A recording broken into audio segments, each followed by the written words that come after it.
நான் இந்த நாளில் என்ன உங்களோட பகிர்ந்து கொள்ள வேண்டும், ஆண்டவர் என்ன விரும்புகிறார் என்று நான் ஜெபித்து கொண்டிருந்த போது ஆண்டவர் ஒரு வேத வசனத்தை என் கண்முன்னால் நிறுத்தினார். அதிலிருந்து நாம் சில காரியங்களை தியானிக்க போகிறோம். 95ஆம் சங்கீதம் 95ஆம் சங்கீதம் 6வது வசனம். 95ஆம் சங்கீதம் 6வது வசனத்தை வாசிக்க கேட்போம். நம்மை உண்டாக்கின கர்த்தருக்கு முன்பாக நாம் பணிந்து குனிந்து முழங்கால் படியிட கடவோம் வாருங்கள். நம்மை உண்டாக்கின கர்த்தருக்கு முன்பாக நாம் பணிந்து குனிந்து முழங்காற்படியிட கடவோம் வாருங்கள். ஆண்டவர் இன்றைக்கு நமக்கு ஒரு அழைப்பு கொடுக்கிறார். முழங்கால் படியிட கடவோம் வாருங்கள். முழங்கால் படியிட கடவோம் வாருங்கள்.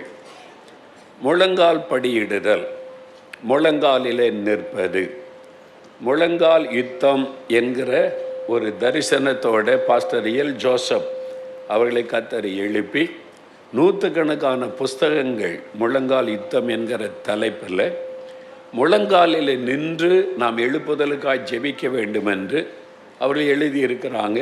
ஏராளமான ஜெப குறிப்புகளை கொடுத்திருக்கிறார்கள். முழங்கால் யுத்தம் என்பதாக இந்த முழங்காலில் நின்று ஜெபிக்கிற காரியம் வேத புஸ்தகத்தை வாசிக்கும்போது பல விதங்களிலே தேவ பிள்ளைகள் ஜெபித்த ஜெபங்கள் எழுதப்பட்டிருக்கிறது.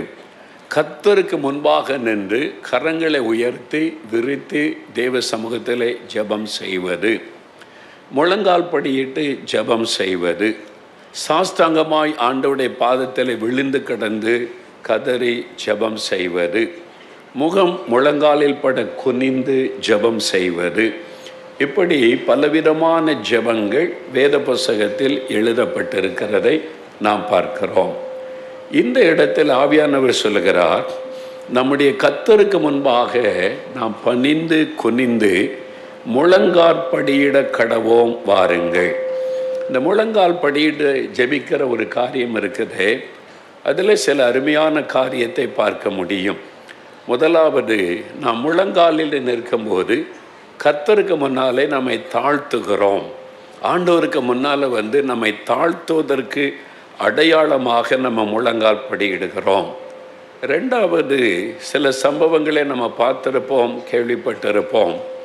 2 தேசங்கள் சண்டையிட்டு இராணுவம் ஒரு இராணுவத்தை கைப்பற்றி விட்டது, சரவுண்ட் பண்ணிட்டாங்க. இந்த இராணுவத்துக்கிட்ட அகப்பட்டு கொண்டாங்கன்னா உடனே அவங்க முழங்கால் படியிட்டு கரத்தை உயர்த்திடுவாங்க. அது எதை குறிக்கிறது? சரண்டர். நாங்கள் எங்களை ஒப்பு கொடுக்கிறோம் அடிமைகளாக, நாங்கள் தோல்வி அடைஞ்சிட்டோம். சரண்டர் ஆவது, தங்களை அர்ப்பணித்து கொள்ளுவது. முழங்கால் படிவது என்பது தேவனுக்கு முன்பாக நம்மை தாழ்த்துவதும், ரெண்டாவது நம்மை அர்ப்பணித்து கொள்ளுவது. ஆண்டவரே, உமக்கு நான் அடிமை, உமக்கு முன்பாக என்னை முற்றிலுமாய் அர்ப்பணித்து கொள்கிறேன் என்பதாக அர்ப்பணித்து கொள்ளுவது. ஜெபத்திலே பலவிதமான ஜெபங்களை வேத புஸ்தகம் சொல்லுகிறதை நம்ம பார்க்கிறோம். நீங்கள் இந்துக்களை பார்த்தீங்கன்னா அவங்க தெய்வ வணக்கம் செய்கிற முறை நிறைய வித்தியாசமாக இருக்கும். நான் இந்துவாக இருந்தபோது எங்கள் வீட்டில் பூஜை அறை, சாமி வீடுன்னு சொல்லுவோம், பூஜை அறை அல்லது கோயில் வீடு அப்படி அந்த அறைக்கு பெயரை. அங்கே குத்து விளக்கு பெரிய படங்கள் இருக்கும். எங்களுக்கு அந்த பிரார்த்தனை பண்ண கடவுள் வணக்கத்துக்கு சொல்லி கொடுத்தது கை கூப்பி கண்களை மூடி பிரார்த்தனை செய்வது. ரெண்டாவது, தோப்புக்கரணம் போடுவாங்க, பார்த்துருக்கீங்களா? காதை பிடிச்சு கொண்டு அதெல்லாம் சொல்லி கொடுத்தாங்க எங்களுக்கு சின்ன வயசில். ஏன் அந்த தோப்புக்கரணம் போட்டால் நமக்கு சிரிப்பு வருது. நாங்கள் ஸ்கூலில் படிக்கும்போது, எங்கள் காலத்திலெல்லாம் ஸ்கூலில் படிக்கும்போது வீட்டு பாடம் செய்துட்டு வரலையா, 10 தோப்புக்கரணம் போடு அப்படின்னு டீச்சர் சொல்லுவாங்க. சொல்லிக்கிட்டே போடு அப்படின்னு. நான் தப்பு பண்ணிட்டேன், நாளைக்கு வீட்டு பாடம் செய்துட்டு வருவேன், காதை பிடிச்சி தோப்புக்கரணம் போடணும். 2 பையங்க சண்டை போட்டாங்கன்னா டீச்சர்கிட்ட கொண்டு போய் நிறுத்தினா, நீ அவங்காரப்படி அவன் இவங்காரப்படி 2 பேரும் தோப்புக்கரணம் போடுங்க, இனி சண்டை போட மாட்டேன். இதெல்லாம் நடக்கும். இந்த காலத்தில் அதெல்லாம் செய்ய முடியாது. டீச்சரை பிள்ளைகள் சோப்புக்கரணம் போட வச்சுருவாங்க. நாங்கள் படித்த காலத்தில் தோப்புக்கரணம் போட்டால் என்ன அர்த்தம்னா, தப்பு பண்ணிட்டேன், தப்பை அறிக்கை செய்வார். அதுதான் கடவுள் வணக்கம். நம்ம பாவ அறிக்கை செய்கிறோம் பாருங்க. பாவ அறிக்கை ஜெபத்தை இந்துக்கள் எப்படி செய்வாங்கன்னா தோப்பு கரணம் போடுவதன் மூலம் நான் தப்பு பண்ணிட்டேன் என் பாவத்தை மன்னிங்கன்னு கேட்பதற்கு அது ஒரு அடையாளம். அதே மாதிரி அவங்க சாஷ்டாங்கமாய் விழுவாங்க பார்த்தீங்களா. நாங்கள் எனக்கு சொல்லி கொடுத்தனால தரையில் சாஷ்டாங்கமாய் விழுந்து தெய்வ வணக்கம் செய்வது, அது அங்க பிரதிஷ்டன் பண்ணுவதுன்னு சொல்லுவாங்க. அதை குறித்த வேதத்தில் சொல்லப்பட்டு இருக்கிறது. ரோமர் 12ஆம் அதிகாரத்தில் நம்முடைய அவயவங்களை ஜீவ பலியாக ஒப்பு கொடுப்பது, அதான் உண்மையான ஆராதனை, புத்தி உள்ள ஆராதனை. அப்படின்னா நம்முடைய அவயவங்களை ஜீவ பலியாய் ஒப்பு கொடுப்பது. சாஷ்டாங்கமாக விழுந்துட்டோன்னா என்ன அர்த்தம்? என்னுடைய அவயவங்களை நான் உமக்கு ஒப்பு கொடுக்குறேன், என்னுடைய கைகள் கால்கள் சரீரம் முழுவதும் உமக்கு ஒப்பு கொடுக்குறேன், அதுதான் அடையாளம். அப்படி தான் அவங்க பக்தியோடு தெய்வ வணக்கத்துக்கு அப்படி ஒரு காரியம் வச்சிருக்கிறாங்க. நமக்கு வேதத்தில் அவயவங்களை தேவனுக்கு ஒப்பு கொடுப்பது அது ஒரு புத்தியுள்ள ஆராதனை என்பதாய் பார்க்கிறோம். இப்படி ஜெபத்தில் பலவிதமான ஜெபங்களை நம்ம பார்க்கிறோம். அதில் ஆண்டவர் என்ன அழைப்பு கொடுக்கிறார்? அவருக்கு முன்பாக முழங்கால் படியிட கடவோம் வாருங்கள் என்பதாக. நான் கன்னியாகுமரி மாவட்டத்தில் அநேக ஆண்டுகளுக்கு முன்பாய் ஊழியத்திற்காய் சென்றிருந்த சமயம் ஒரு சபையில் கன்வென்ஷன் கூட்டம். நாங்கள் குழுவாய் போய் தங்கியிருந்த ஊழியத்தை நிறைவேற்றி கொண்டிருந்தோம். பொதுவாக கூட்ட நாட்களில் நான் வெளியே போக மாட்டேன். பகலெல்லாம் ஜெபித்துட்டு நேர ஸ்டேஜுக்கு பிரசங்கம் பண்ணுவதுதான் வழக்கம். அந்த போதகர் ஐயா என்கிட்ட கேட்டாங்க, எங்களுடைய சபையார் ஒருவர் குடும்பத்தில் ரொம்ப கஷ்டப்படுகிறாங்க, அவங்க ஊழியக்காரர் எங்கள் வீட்டில் ஜெபிக்க முடியுமான்னு கேட்டுக்கொண்டாங்க. வசதியாக இருந்த குடும்பம் இப்போ கஷ்டப்பட்டு போயிட்டாங்க. நல்ல வசதியாக செல்வந்தராக இருந்தவங்க நஷ்டமடைந்து நிறைய பிரச்சனை வியாதி நெருக்கப்பட்டு இருக்கிறாங்க. அதனால் எங்கள் வீட்டில் ஜெபிக்க முடியுமான்னு கேட்குறாங்க. நீங்கள் போய் என்ன இங்கே வர முடியுமான்னு கூப்பிட்டார்கள். நான் கேட்டேன் போதகர் ஐயாக்கிட்ட, நீங்கள் என்ன சொல்கிறீங்க? நான் உங்கள் மத்தியில் ஊழியம் செய்ய வந்திருக்கிறேன், நீங்கள் என்ன சொல்கிறீங்க ஐயான்னு கேட்டேன். இல்லை இப்போ பாவம் அந்த குடும்பத்துக்கு பேர் ஜெபம் பண்ணிட்டு வரலான்னாங்க. சரி நான் வருகிறேன் என்று அவளோடு நான் போனேன். என் கூட 2-3 பேர் வந்தார்கள். அந்த போதகர் ஐயாவும் வந்தாங்க. அந்த வீட்டுக்குள்ளே போனோம். பெரிய வீடு, வசதியான வீடு, வீட்டுக்கு முன்னால் கார் நிற்கிது, தோட்டம் எல்லாம் இருக்கிறது. கிறிஸ்தவங்க தான். அந்த வீட்டுக்குள்ளே போன போது எல்லாம் சோகமாக இருந்தாங்க. கணவன் மனைவி பிள்ளைகள் வாலி பிள்ளைகள்லாம் இருக்கிறாங்க, குடும்பத்தால் பெரியவங்கெல்லாம் இருக்கிறாங்க. எல்லாம் சோகமாக சோஃபாவில் உட்கார்ந்துருந்தாலும் வருத்தமாக, ஒருத்தர் முகத்தில் சந்தோஷம் இல்லை. அப்போ சொன்னாங்க, போதகர் ஐயா தான் இந்த குடும்பத்துக்கு ஜெபிக்கணும், ரொம்ப கஷ்டப்பட்டு போயிட்டாங்க, மனவேதனையோடு இருக்கிறாங்கன்னு சொல்லி. சரி ஐயா ஜெபிக்கலான்னு சொல்லி சில வார்த்தைகளை சொல்லிவிட்டு ஜெபிக்க முழங்கால் படியிட்டோம். நானும் அந்த போதகர் ஐயா, என் கூட 2-3 ஊழியர்கள். கண்களை மூடி ஆண்டவரை பார்த்து கொஞ்சம் பாரத்தோடு, ஆண்டவரே வாழ்ந்திருந்த குடும்பம், நல்லா இருந்த குடும்பம் இப்படி ஆயிட்டு பாவம், ரொம்ப துக்கத்தோட சோகமாக இருக்கிறாங்களே, ஆண்டவரே இந்த குடும்பத்துக்கு இறக்க செய்யணுமேன்னு நான் பாரம் கொண்டு அப்படி ஜெபிக்க ஆரம்பிக்கிறேன். ஆண்டவர் சொன்னார், ஸ்டாப் மகனை கொஞ்சம் நிறுத்தினார். நான் கண்ணை மூடி அமைதியாக, என்ன ஆண்டவரேன்னு கேட்டேன். நீ ஜெபிக்கிறதுக்கு முன்னால் கண்ணை திறந்து பாரு அப்படின்னாரு. கர்த்தர் கண்ணை திறந்து பார்க்க சொல்கிறாங்களே, என்ன விஷயம்னு கண்ணை திறந்து பார்த்தேன். பார்த்தா அந்த குடும்பத்தாரில் ஒருத்தர் கூட முழங்கால் போடலை, எல்லாம் ஸ்டைலாக உட்காந்துருக்காங்க. அப்படியே ஸ்டைலாக உட்காந்து கண்ணை மூடிட்டு அப்படி இருக்காங்க. நாங்கள் ஊழியர்கள் நாங்கள் தான் முழங்கால் படிக்கிட்டு இருக்கிறோம். ஆண்டவர் சொன்னார், என் சமூகத்திலே தங்கள் தாழ்த்த மனமற்ற இவர்களை நான் எப்படி ஆசீர்வதிப்பார்? How can I bless these people? நான் எப்படி இவங்களை ஆசீர்வதிக்க முடியும்? என் சமூகத்திலே தங்களை தாழ்த்த கூட அவங்களுடைய இருதயம் ஒத்துக்கொள்ளவில்லை, தாழ்த்த மனம் இல்லை, நான் எப்படி இவங்களை ஆசீர்வதிக்க முடியும் என்று ஆண்டவர் கேட்டார். ரொம்ப துக்கம். என்ன ஆண்டவர், நான் சொல்லட்டுமான்னு? நீ சொன்னாலும் அவங்க கேட்க மாட்டாங்க, அதனால் உனக்கு தெரிவதற்காக நான் சொல்லுகிறேன்னு சொன்னார். என்ன செய்கிறது? ஆண்டவர்கிட்ட மன்றாடி, மன்னிச்சிருங்க ஆண்டவரை, இறக்க செய்யுங்க, பாவம் இந்த மக்களை தொடுங்க, சந்திங்கன்னு ஜெபிச்சுட்டு வந்தோம். ஏனென்றால் தேவன் என்ன எதிர்பார்க்கிறார்?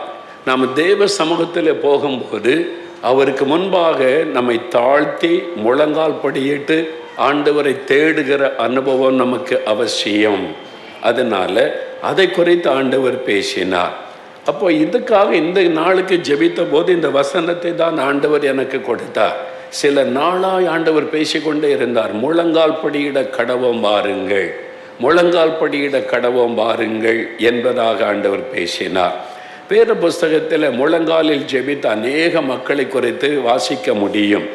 1 ராஜாக்கள் 8ஆம் அதிகாரம் 54வது வசனத்தில் சாலமோன் ராஜா எருசலேம் தேவாலயத்தை கட்டி முடித்து ஒரு பிரசங்க பீடத்தை செய்து சமஸ்த இஸ்ரவேல் மக்களை கூடி வந்திருக்கும் பொழுது ஜெபம் பண்ணின போது அவர் முழங்கால் படியிட்டு தன்னுடைய கரங்களை விரித்து ஜெபம் பண்ணினார் என்ற வேதத்தில் எழுதப்பட்டிருக்கிறது.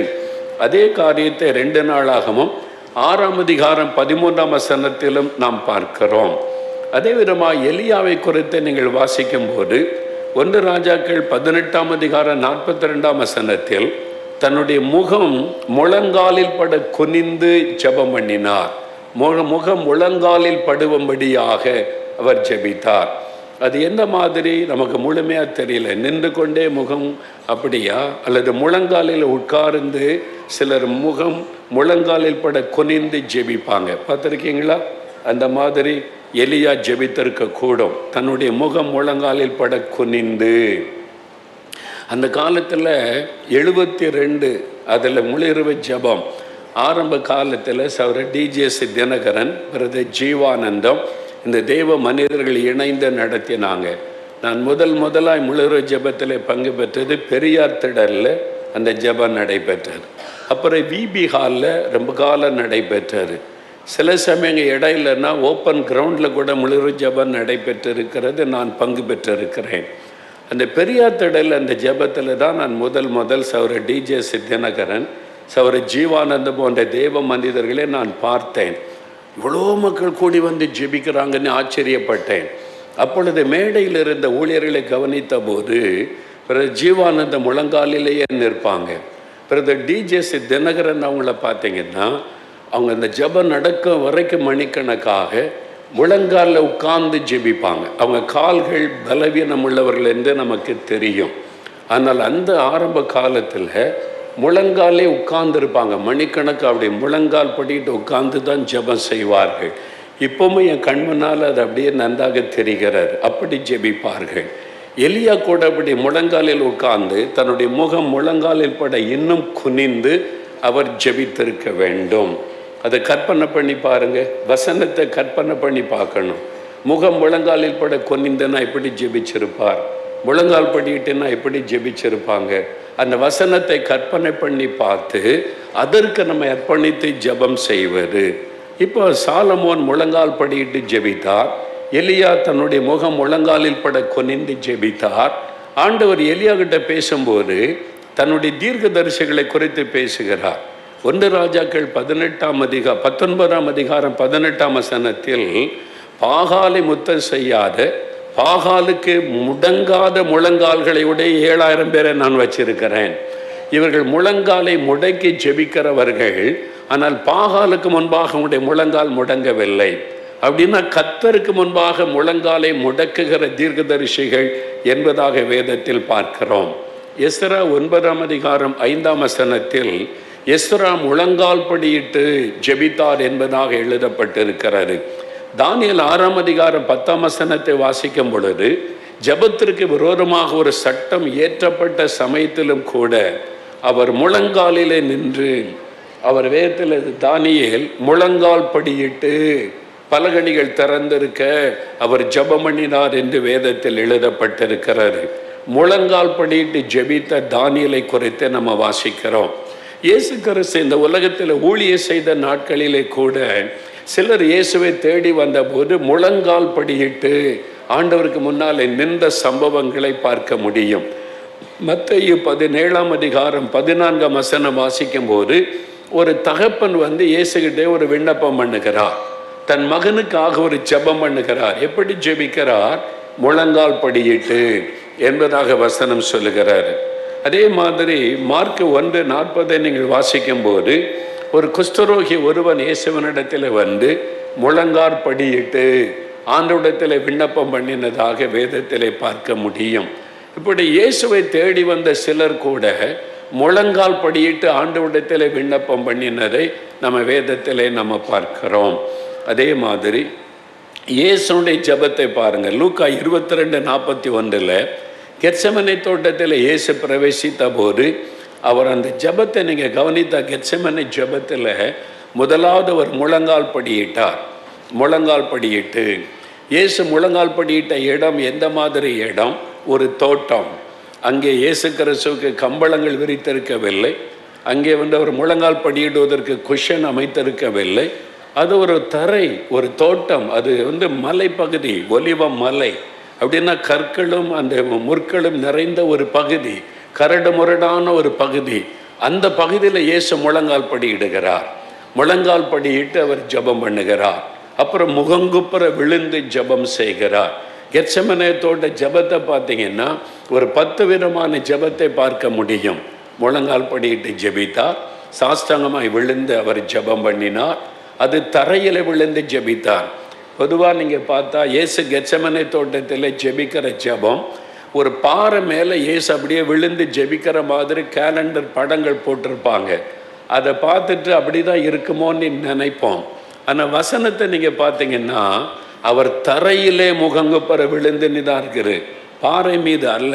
அவர் மண் தரையில் சாஷ்டாங்கமாய் விழுந்து. கற்பனை பண்ணி பாருங்க, வானாதி வானங்களில் கொள்ளாத தேவன் ஒரு தரையில் முழங்கால் படியிட்டு ஒரு மண் தரையில் சாஷ்டாங்கமாய் விழுந்து தரையில் விழுந்து கிடந்து ஜெபம் பண்ணுகிறார் என்பதாய் பார்க்கிறோம். அப்போ இந்த மாதிரி இயேசு ஜெபித்தார். கண்ணீர் வடித்து ஜெபித்தார், கண்ணீர் சிந்தி வேர்வை சிந்தி ஜெபித்தார், ரத்தம் சிந்தி ஜெபித்தார், தேவ சித்தத்துக்கு ஒப்பு கொடுத்து ஜெபம் பண்ணினார், மிகுந்த வியாகுலத்தோடு ஜெபம் பண்ணினார், மிகுந்த பாரத்தோடு ஜெபம் பண்ணினார். இப்படி ஒவ்வொன்றையும் நீங்கள் வசனத்தை தியானித்து பார்த்தால் அந்த ஜெபம் எவ்வளவு ஆழமான ஒரு ஜெபம் இயேசு செய்திருக்க வேண்டும் என்று. இப்படி வேத வசனத்தை நம்ம கவனித்து ஜெபத்தை குறித்து பார்க்கும் பொழுது நான் எவ்வளவு குறைவுள்ளவன் என்பதை என்னால் உணர்ந்து கொள்ள முடிகிறது. நான் இன்னும் ஜெபத்தில் ஆழமாய் கடந்து போக வேண்டும் என்பதை உணரும்படியாக அதை செய்கிறாரு. உங்கள் வாழ்க்கையில் என்னைக்காவது நீங்கள் ஒரு பாரத்தோடு கூட முகங்குப்புற விழுந்து ஜெபிச்சிருக்கிறீங்களா அப்படின்னு யோசித்து பாருங்க. அன்னைக்கு மோசே கூட தேவனுக்கு முன்பாய் முகங்குப்புற விழுந்தார். ஆரோனும் மோசையை முகங்குப்புற, கர்த்தருடைய கோபம் பற்றி எரிந்த உடனே முகங்குப்புற விழுந்தார்கள். எஸ்ரா, தேவசம், நெகேமியா முகங்குப்புற விழுந்து கிடந்து மன்றாடினார்கள். ஜனங்கள் பாவம் செய்து தேவனை துக்கப்படுத்தின உடனே எஸ்ரா வஸ்திரத்தை கிழித்து கொண்டு முகங்குப்புற விழுந்து கிடந்தார் என்றெல்லாம் பார்க்கிறோம். அந்த அளவிற்கு நமக்குள்ள என்ன ஜெபம் வந்திருக்கிறதா என்று என்னை நான் ஆராய்ந்து பார்க்கிறது உண்டு. அந்த அளவு நான் ஜெபம் செய்கிறேனா? அப்போ இன்னும் என்னுடைய ஜெபம் போதவில்லையா? அதனால்தான் என்னை எழுப்புதல் தாமதிக்கிறதா என்ற எண்ணம் எனக்குள்ளே உண்டாகிறது. அப்போ இந்த மாதிரிலாம் ஜெபித்த ஜெபங்களை வேதத்தில் பார்க்கிறோம். இயேசு அப்படி முழங்கால் படியிட்டு ஜெபம் பண்ணினார் என்று பார்க்கிறோம்.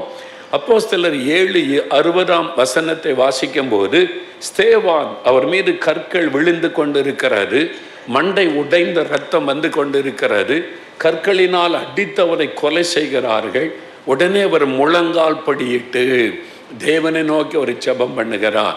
அப்போ முழங்காலில் நின்று ஜெபிக்கிற பழக்கம் அவருக்கு இருந்தது என்பதை பார்க்கிறோம். அப்போஸ்தலர் 9:40 தொற்காள் மரணம் அடைந்த செய்தியை கேட்டு விசுவாசிகள் பேதுருவை அழைத்து கொண்டு வந்தார்கள். பேதுரு எல்லாரையும் வெளியே அனுப்பிவிட்டு முழங்கால் படியிட்டு கர்த்தரை நோக்கி ஜெபம் பண்ணி அவர் அதன் பிறகுதான் தபித்தாளை நோக்கி திரும்பி பேசுகிறார் என்பதாய் பார்க்கிறோம். முழங்கால் படியிட்டு பேதுரு ஜெபித்தார். பவுல் அப்போஸ்தலனுடைய ஊழியத்தை கவனித்து பாருங்கள். அப்போஸ்தலர் 20:36, அப்போஸ்தலர் 21:5 இந்த வசனங்களை பார்க்கும் பொழுது அவர் மூப்பர்களோடு சேர்ந்து கடற்கரையில் முழங்கால் படியிட்டு ஜெபம் பண்ணுகிறார். அவர்களோடு இணைந்து முழங்கால் படியிட்டு ஜெபித்ததாக வேதத்திலே வாசிக்கிறோம். எபேசியர் 3:15 வாசிக்கும் போது விசுவாசிகளுக்காக அவர் ஜெபித்த போது நான் முழங்கால் படியிட்டு உங்களுக்காக என்னென்ன காரியத்துக்கு ஜெபிக்கிறேன் என்பதாய் குறிப்பிடுகிறார். இப்படி அவர்கள் எல்லாம் முழங்காலிலே நின்று ஜெபித்த காரியங்கள் வேதத்தில் சொல்லப்பட்டிருக்கிறதை நம்ம பார்க்க முடிகிறது. 109 சங்கீதம் 24 தாவீது கூட ஒன்று சொல்லுகிறார், உபவாசத்தினாலே என் முழங்கால்கள் தளர்ச்சி அடைந்திருக்கிறது என்று சொல்லுகிறார். முழங்கால்கள் தளர்ச்சி அடைந்திருக்கிறது, முழங்கால நிற்க முடியல, ஆட்டம் காண்கிறது. ஏனென்றால் உபவாசத்தினாலே, உபவாச ஜபம், அந்த ஜபத்துல தான் அவருடைய முழங்காலில் இந்த தளர்ச்சி வந்திருக்க வேண்டும். அப்ப முழங்காலில் நின்று ஜெபிக்கிற பழக்கம் தாவீதுக்குள்ளும் காணப்பட்டதை நம்ம பார்க்கிறோம். ஒரு காலத்துல எல்லா சபைகளிலுமே பாய் தான் விரிச்சிருப்பாங்க இல்லை, பின்னால கொஞ்சம் சேர் போட்டிருப்பாங்க. வயசானவங்க, வியாதிப்பட்டவங்க உட்காரு. எல்லா சர்ச்சிலையுமே, சிஎஸ்சி சபையாக இருக்கட்டும், பெந்தக சபையாக இருக்கட்டும். நான் வந்து சிபிஎம் சர்ச் ஆராதனைக்கு போயிருக்கிறேன், அசம்பிளிஸ் ஆஃப் காட் ஆராதனை, நிறைய அப்போஸ்தலிக் சர்ச் ஆராதனை, இப்போ நிறைய சர்ச் ஆராதனைக்கு போயிருக்கிறேன். முன்னால் எல்லாம் காலியாக இருக்கு, பாய் விரிச்சிருப்பாங்க, பின்னால் ஒரு 4 லைன் சேர் போட்டிருப்பாங்க. அது வயசானவங்க, வியாதிப்பட்டவங்க, அவங்க உட்காரட்டன்னு சொல்லி. மற்றவங்க எல்லாம் தரையில் உட்கார தான் விரும்பி வருவாங்க. ஏன்னா முழங்கால் போட்டு ஜெபிக்க விரும்புகிறவங்க எல்லாம் தரையில் உட்கார விரும்புவாங்க. ஏன்னா ஜபம்னு சொல்லிட்டாலே முழங்கால் போடுவாங்க. அந்த காலத்து சபையில் ஜபம் அப்படின்னா என்ன அர்த்தம்? எல்லாம் முழங்கால் போடுவாங்க. இப்போது முழங்கால் படிட்டு ஜெபிப்போன்னா தான் முழங்கால் போடுறோம். எப்படி மாறிட்டு பாருங்க. ஒரு காலத்தில் ஜபம்னாலே ஹோல் சர்ச்சை முழங்காலில் தான் நிற்கும். ஆனால் இப்போது முழங்கால் போடுவோம் சொன்னால் தான் முழங்கால் போடுறோம். அதில் பாதி பேர் முழங்கால் போடுவது இல்லை. அந்த மாதிரி பழக்கங்கள் மாறிவிட்டார். அது மாத்திரம் இல்லை, ஆரம்ப காலத்தில் அது மாதிரி இருந்தது. இப்போவும் சில சபைகளில் பாதி பாய் இருக்கும், பாதி தான் சேர் இருக்கும். ஆனால் இப்போ சூழ்நிலைகள் மாறிட்டதுனால நம்ம உட்காந்து வேலை செய்கிறதெல்லாம் சேரில் உட்காந்து, தரையில் உட்காந்து எழும்புறது கஷ்டன்றதுனால எல்லா சபைகளில் பின்னால் இருந்த சேரெல்லாம் கொஞ்சமாக நிரம்பி இன்றைக்கி எல்லாமே சேர் ஆகி போச்சு. அதனால் முழங்கால் போடுறதுக்கு வழி இல்லாமல் ஆகிவிட்டது சூழ்நிலை. அதனால் இந்த மாதிரி நெருக்கமாக நம்ம உட்கார்ந்துருக்கிறோம். அதனால தான் இந்த நம்ம சேரில் உட்காந்து பழகி தரையில் உட்கார கஷ்டப்பட்டு அப்படி ஆகிவிட்டோம். ஆனால் அந்த நாட்களில் எல்லா சர்ச்சிலையுமே பாய் விரிச்சிருப்பாங்க. முதல் 3/4 இடம் ஜனங்க உட்கார்ந்துருப்பாங்க. ஜபான் ஒன்று டக்குன்னு முழங்கால் போடுவாங்க. இப்போ வயசானவன்ட்டு கேட்டு பாருங்க, அவங்க எல்லாம் அவங்களுக்கு தெரியும்.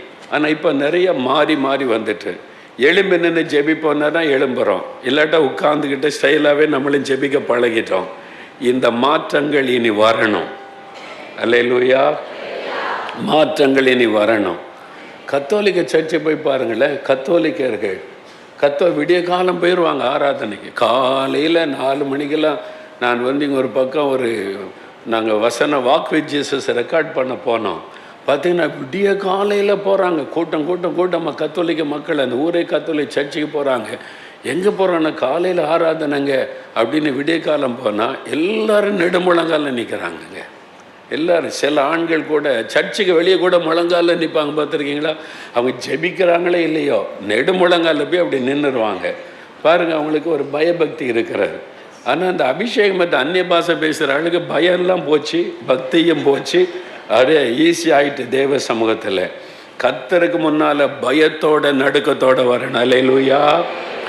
ஆராதிக்கும் போது கூட வாருங்க, முழங்கால் படியிட்டு ஆராதிப்போம் வாருங்கள் என்ற காரியம்.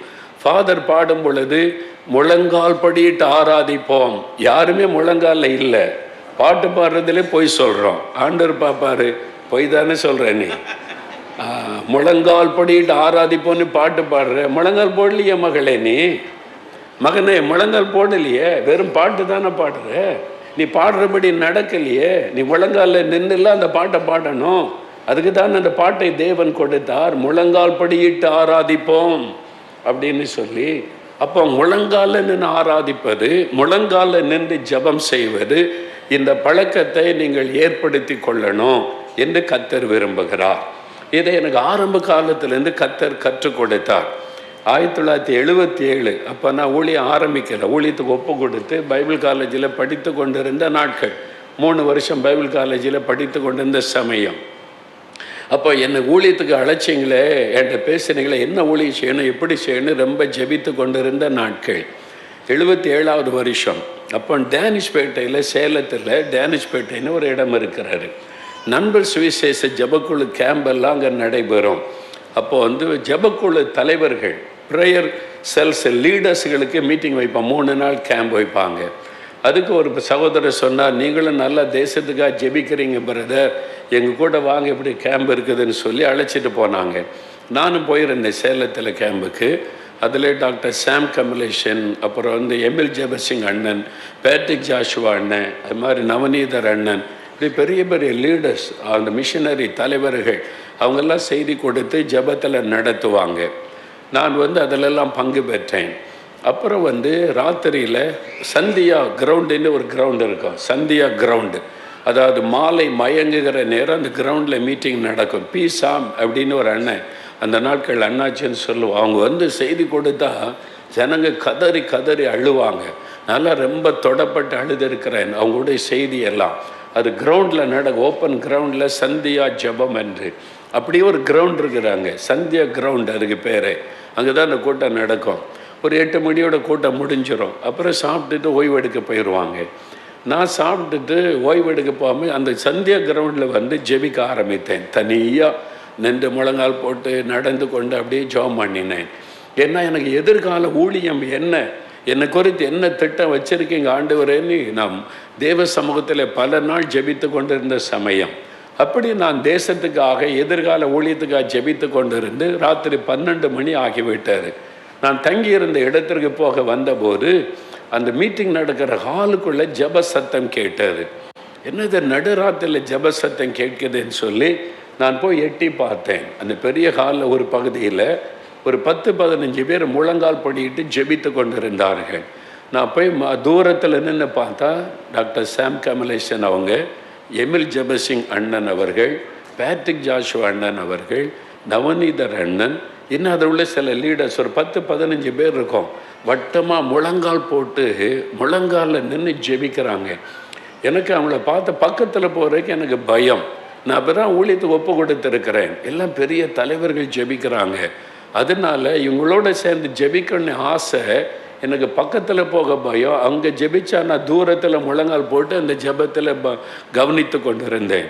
ரொம்ப சின்சியராக கருத்தாக முழங்கால் நின்று அவங்க ஜெபிக்கிறாங்க நடுராத்திரியில். அப்போ அவங்க முழங்காலில் நிற்கிறதை நான் பார்த்தேன். நான் கற்றுக்கொண்டேன், இவ்வளோ பெரிய தேவ மனிதர்கள் முழங்காலில் நிற்கிறாங்க, ஆண்டவரே நானும் முழங்காலில் நிற்கணும்னு சொல்லி அவங்க ஜெபம் முடியும் வரைக்கும் நான் ஜெபித்து விட்டு எழும்பி போனேன். இப்படி ஆண்டவர் இந்த முழங்காலில் நின்று ஜெபிப்பதை குறித்து கற்றுக் கொடுத்தார். 78 இயேசுடிக்கிறார் ஊழியன் ஜெபக்குழுவாய் ஆரம்பித்தோம். அதில் வந்து ஒரு 30-40 பேர் கூடி தினமும் கூடி இந்தியாவுக்காக ஜெபம் செய்வோம். ஒரு வயதான தாயார் வருவாங்க, அவங்களுக்கு 70 வயதுக்கு மேலே ஆகிவிட்டது. வயசான தாயார் வருவாங்க. எப்பவுமே பின்னால் தான் அந்த ஜெபம், சின்ன ஒரு இடத்துல தான் ஜெபித்த பின்னால் இருப்பாங்க. நான் கவனித்தேன், அவங்க ஜெபிக்க வந்துட்டா நெடுமுழங்காலில் அப்படியே முக்காடிட்டு நெடுமுழங்கால் அப்படியே நிற்பாங்க. நின்றால் 1 மணி நேரமானாலும் 1.5 மணி நேரமானாலும் நெடுமுழங்காலிலேயே நின்று ஜெபிப்பதை நான் கவனித்தேன்.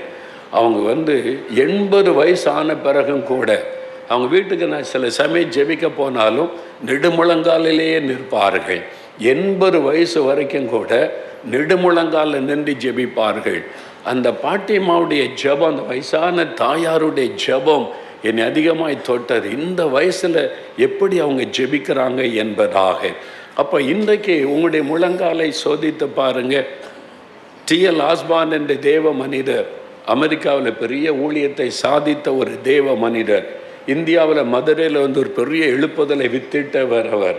அவர் வந்து என்ன சொல்லுகிறார், அவருடைய புஸ்தகத்தில் ஒரு புஸ்தகத்தில் எழுதும் பொழுது, யாராவது ஊழியத்துக்கு ஒப்பு கொடுத்து வந்தால் என்ன அவங்கள வந்து இன்டர்வியூ பண்ண சொன்னால், ஊழியத்துக்கு ஒப்பு கொடுத்து வந்தவங்கள இன்டர்வியூ பண்ண சொன்னால், உன் சர்டிஃபிகேட் என்ன படிச்சிருக்க, என்ன பைபிள் காலேஜ், அதெல்லாம் நான் கேட்க மாட்டேன்.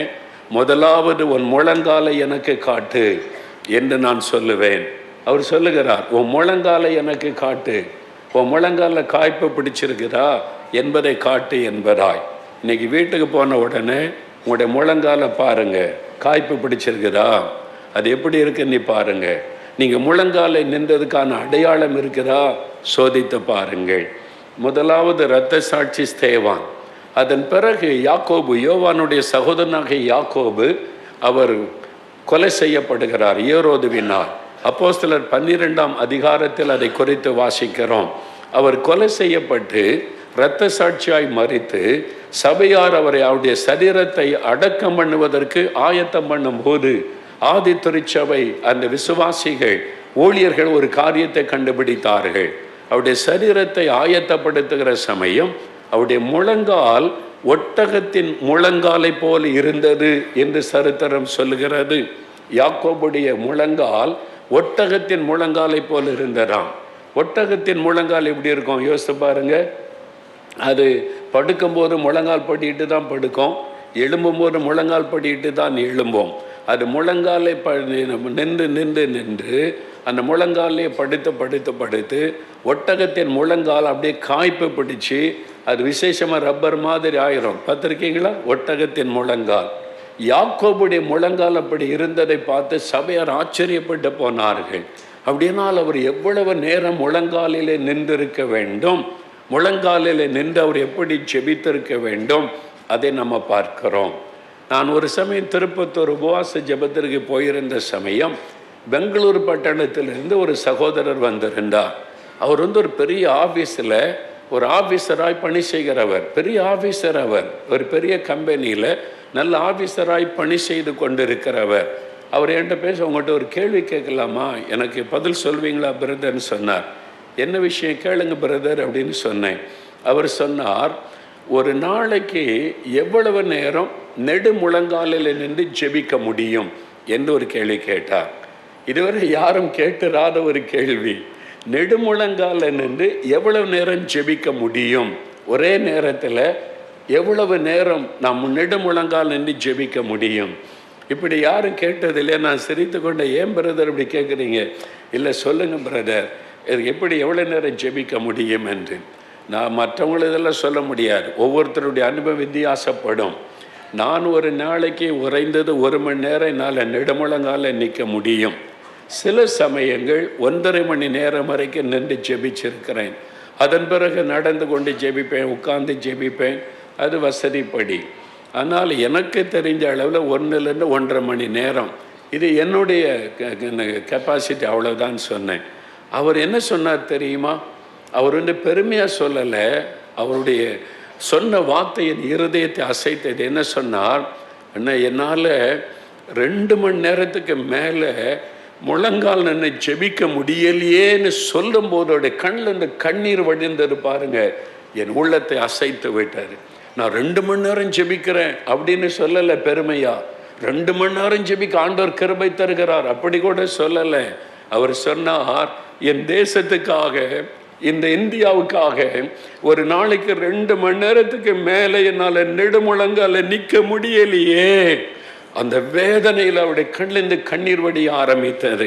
ஒரு ஆபீசராய் வேலை செய்கிறவர், ஒரு ஆபீஸில் வேலை செய்கிறவர் அப்படி சொன்னால், முழு நேர ஊழியக்காரன் என்னை நம்பி ஆண்டவர் கூப்பிட்டு இருக்கிறாரு, நான் எப்படி ஜெபிக்கணும், நான் எப்படி ஜெபிக்கிறேன்?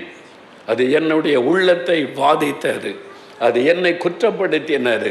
என்னுடைய ஜெபம் இன்னும் சரியில்லையே. ஒரு ஆபீஸில் வேலை செய்கிற, ஒரு பணி செய்கிற ஒரு சகோதரனுடைய ஜெபிக்கிற அளவு கூட நான் என்ன ஜெபிக்கிற அளவில் முன்னேற்றம் காணவில்லையே. அது என்னை உள்ளத்தை காயப்படுத்தினார். அப்போ ஆண்டவரிடத்தில் எனக்கு அந்த கிருபை தாங்க ஆண்டவரே, இன்னும் அதிகமாக நான் ஜெபிக்கணுமே. உங்களுடைய முழங்கால் ஜெபத்தை இன்றைக்கு எண்ணி பாருங்கள். ஏன் ஆண்டவர் இந்த செய்தி சொன்னான்னு எனக்கு தெரியல. ஆண்டவர் இதை குறித்து தான் பேசினு திரும்ப திரும்ப திரும்ப அந்த வார்த்தை சொல்லி கொண்டே இருந்தார். முழங்கால் படியிட கடவும் மாறுங்கள். நம்முடைய முழங்கால் காய்ப்பை பிடிக்கணும். உங்கள் ஜெபத்திற்கு என்ன அடையாளம், நீங்கள் ஜெபம் பண்ணினதுக்கு என்ன அடையாளம்? சில டீச்சர்ஸ் பாருங்க, பெண்ணு பிடித்து எழுதி எழுதி திருத்தி திருத்தி திருத்தி இந்த கையில் காய்ப்பு பிடிச்சிருக்கோம், ஒரு அடையாளம் இருக்கும் இந்த வேலை செய்ததற்கு. அதே மாதிரி நிலத்தில் வேலை செய்கிற வேலைக்காரங்களை பாருங்க, எங்கள் வீட்டில் வேலை செய்த ஆட்களை பாருங்க, மண்பட்டி பிடிச்சி மண்ணை வெட்டி வெட்டி இந்த கையெல்லாம் மரத்து போயிருக்கும், அடையாளம் இருக்கும், உடைய உழைப்புக்கான அடையாளம். நீங்கள் ஜெபிப்பதற்கான அடையாளம் உடைய சரீரத்தில் இருக்குதா, உடைய முழங்காலில் இருக்குதா? நீங்கள் ஜெபித்ததற்கான அடையாளம் முழங்காலில் இருக்குதா?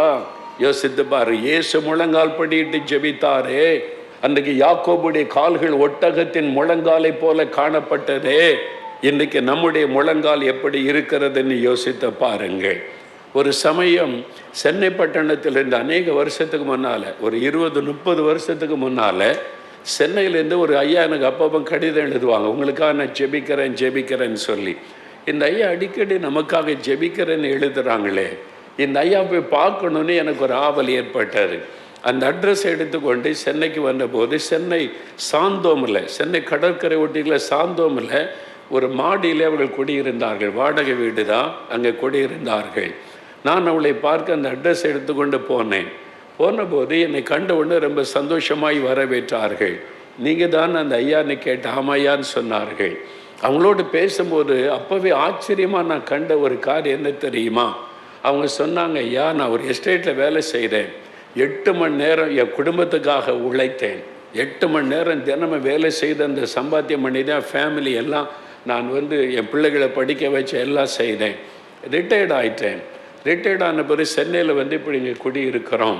இயேசுக்காக ஏதாவது செய்யணும். நான் ரிட்டையர்ட் ஆகிட்டேன். நான் என் குடும்பத்துக்கு 8 மணி நேரம் வேலை செய்தேனே, உழைச்சேனே. நான் இயேசுக்காக 8 மணி நேரம் வேலை செய்யணும். இனி இயேசுக்காக தினம் 8 மணி நேரம் உழைக்கணும் அப்படின்னு ஒப்பு கொடுத்தேன்னு சொன்னாங்க. அப்போ என்ன செய்வீங்கன்னு கேட்டேன். நான் மணிக்கணக்காக அந்த ரூமில் உட்காந்து ஜெபம் செய்வேன். சாயங்காலம் ஆகிட்டா கைப்பிரதி எடுத்துக்கொண்டு நான் நடந்து கடற்கரைக்கு போய் கடற்கரையில் உட்கார்ந்துருக்கிற மக்களுக்கெல்லாம் கைப்பிரதி கொடுத்து இயேசுவை பற்றி அறிந்து கொள்ள விரும்புகிறவர்களுக்கு சுவிசேஷம் சொல்லுவேன். இப்போ எனக்கு ஹார்ட் அட்டாக் வந்துட்டு டாக்டர் சொல்லிட்டாங்க, இருதய வீக்காக இருக்குது, நீங்கள் படி ஏற இறங்கக்கூடாது, அதனால் நீங்கள் ஜாக்கிரதையாக இறங்கன்னு சொல்லிட்டாங்க. நாங்கள் இருப்பது மாடி வீடு, அதனால் படி ஏறி இறங்க முடியாது. அதனால் இப்போ வெளியே போய் என்னால் ஊழியம் செய்ய முடியல. இந்த ரூமுக்குள்ளே உட்காந்து 8 மணி நேரம் ஊழியம் செய்கிறேன்னு சொன்னாங்க. இந்த ரூமுக்குள்ளே உட்காந்து 8 மணி நேரம் ஊழியம் செய்கிறீங்களா? என்ன ஊழியம் செய்கிறீங்க ஐயான்னு கேட்டேன். 8 மணி நேரம் நான் ஜெபம் பண்ணுறேன் பிரதர்னாங்க. 8 மணி நேரம் ஜெபிக்கிறேன். அப்போ நிறைய டைரி புஸ்தகமாக காமிச்சாங்க. அப்போ எல்லா மிஷனரி ஸ்தாபனத்தினுடைய பேர் இருக்குது, ஊழியக்காரங்க பேர் இருக்குது, நிறைய ஜெப குறிப்பாக எழுதி வச்சுருக்கிறாங்க. அவங்க சொன்னாங்க, நான் ஒரு நாளைக்கு குறைந்தது 8 மணி நேரம் ஜெபம் செய்வேன், அதிக நேரம் முழங்காலில் நின்று ஜெபம் செய்வேன், சில நாள் 10 மணி நேரம் ஜெபம் செய்வேன். ஒரு காலத்தில் 8 மணி நேரம் என் குடும்பத்துக்காக உழைத்தேன், இப்போ 8 மணி நேரம் ஆண்டவருடைய ராஜ்யத்திற்காக ஜெபம் பண்ணுகிறேன் என்பதாய். யோசித்து பாருங்க, நாம் எங்கே இருக்கிறோம், நம்முடைய ஜெப வாழ்க்கை எப்படி இருக்கிறது? இந்த உலகத்தில் தேவன் இப்படி ஜெபிக்கிற மக்களை வைத்திருக்கிறார் என்பது தெரியுமா உங்களுக்கு? இங்கே கூட இருக்கிறீங்க, இதுக்குள்ளே இருக்கிறீங்க, வெளியில் தெரியாது, எங்களுக்கு தெரியாது, பாஸ்டர்ஸுக்கு தெரியாது, ஆனால் ஆண்டவருக்கு தெரியும். நீங்கள் ரகசியமாக ஜெபிக்கிற ஜெபம், உங்களுடைய முழங்கால் ஜெபம், நடுராத்திரியில் ஜெபிக்கிற ஜெபம், உங்களுடைய ஜெபத்தை எல்லாம் ஆண்டவர் கவனித்து கொண்டு இருக்கிறார். பரலோகம் அதை கவனித்து கொண்டு இருக்கிறது. ஜெபிக்காமல் ஏமாற்றுகிறவர்களையும் பரலோகம் கவனித்து கொண்டு இருக்கிறது. அப்போ நம்ம தேவனுடைய கண்காணிப்பில் இருக்கிறோம் என்பதை மறந்துவிடக்கூடாது. நாம் எப்படி ஜெபிக்கிறோம் என்பதை கவனித்து பாருங்கள். ஒரு சமயம் நால்மாவடியில் நான் இருந்தபோது ஆஃபீஸுக்கு, எங்களுடைய அலுவலகத்துக்கு நான் வந்தேன். வருகிற வழியில் ஒரு குடும்பத்தாரை பார்த்தேன். ஒரு ஃபேமிலி, கணவன் மனைவி ஒரு குழந்தை, 3 பேருமாய் நடந்து போனார்கள். அவங்கள பார்த்து நானே கூப்பிட்டு, என்னை பார்த்தாங்க, என்கிட்ட ஜெபிக்கெல்லாம் வரலை, நானாக கூப்பிட்டு பேசினேன். நீங்கள் எங்கேருந்து வந்திருக்கிறீங்க, இங்கே எதுக்கு வந்திருக்கிறீங்கன்னு கேட்டேன். அப்பொழுது அவர்கள் சொன்னார்கள், பிரதர் நாங்கள் பெங்களூரில் இருக்கிறோம், 2 பேரும் வேலை செய்கிறோம், கணவன் மனைவி 2 பேரும், எங்களுக்கு தனியாக போய் ஆண்டு விட்ட நம்ம தேசத்துக்காக ஜெபிக்கணும் அப்படின்னு சொல்லுறதுக்காகவே நாங்கள் 3 நாளாக இங்கே தங்கி ஜெபம் பண்ணி கொண்டு இருக்கிறோம். அவங்க என்ன பார்க்கணுன்னு கேட்கல, முயற்சி பண்ணலை. அவங்க 3 நாளாக தேசத்துக்காக நாங்கள் ஜெபிக்கிறோம் 3 நாளாக என்பதாய் சொன்னார்கள். அப்போ ஒரு சின்ன குட்டி பையன், அவங்க மகன் இருந்தான், சின்ன பையன், நீங்கள் எதுக்கு வந்திருக்கிறீங்க அப்படின்னு கேட்டேன். அவன் சொன்னான், நான் ப்ரேயர் பண்ண வந்திருக்கிறேன் அப்படின்னு சொன்னான். ப்ரேயர் பண்ணுவா, இவ்வளோண்டு குட்டி பையன், ப்ரேயர் பண்ண வந்திருக்கிறேன்னா. அவன்கிட்ட நான் பேசுவதை பார்த்த உடனே தாயார் சொன்னாங்க, பிரதர் இவனை வச்சு தான் நாங்கள் ஜெபிக்கிறவர்களாய் மாறினோம். என்ன சொல்கிறீங்கன்னு கேட்டேன். இவன் ஒரு நாளைக்கு 1 மணி நேரம் முழங்காலிலே நின்று ஜெபம் செய்வான். சின்ன பையன், ஸ்கூலில் படிக்கிற பையன், தினமும் 1 மணி நேரம் முழங்காலே நின்று ஜெபிப்பான். இவன் என்ன ஜெபம் பண்ணுவான்னு கேட்டேன். நீங்கள் டிவியில் சொல்கிறீங்களே ஜெப குறிப்பு, வாலிபர்களுக்கு ஜெபிக்கணும், தலைவர்களுக்கு ஜெபிக்கணும், சபைக்காக ஜெபிக்கணும், மிஷினரி எல்லாத்தையும் கவனமாக பார்ப்பான். அதெல்லாம் சொல்லி முழங்காலே நின்று ஜெபம் பண்ணுவான். இது மாதிரி அங்கள் சொல்லியிருக்கிறாங்க நானும் ஜெபிப்பேன்னு சொல்லி. இவனுடைய ஜெபத்தை பார்த்து தான் நாங்கள் ஜெபிக்கிறவர்களாய் மாறினோம்.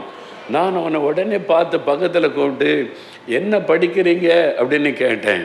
நான் ஃபஸ்ட் ஸ்டாண்டர்ட் படிக்கிறேன் அப்படின்னு சொன்னான். ஃபஸ்ட் ஸ்டாண்டர்ட் நான் யோசித்து பாருங்க, 6 வயசு, 1 மணி நேரம் முழங்கால நின்று ஜெபம் பண்ணுகிறான். நம்மை குறித்து என்ன, நம்மை குறித்து என்ன? அப்போ ஆண்டவர் நம்மை குறித்து என்ன நினைப்பார்?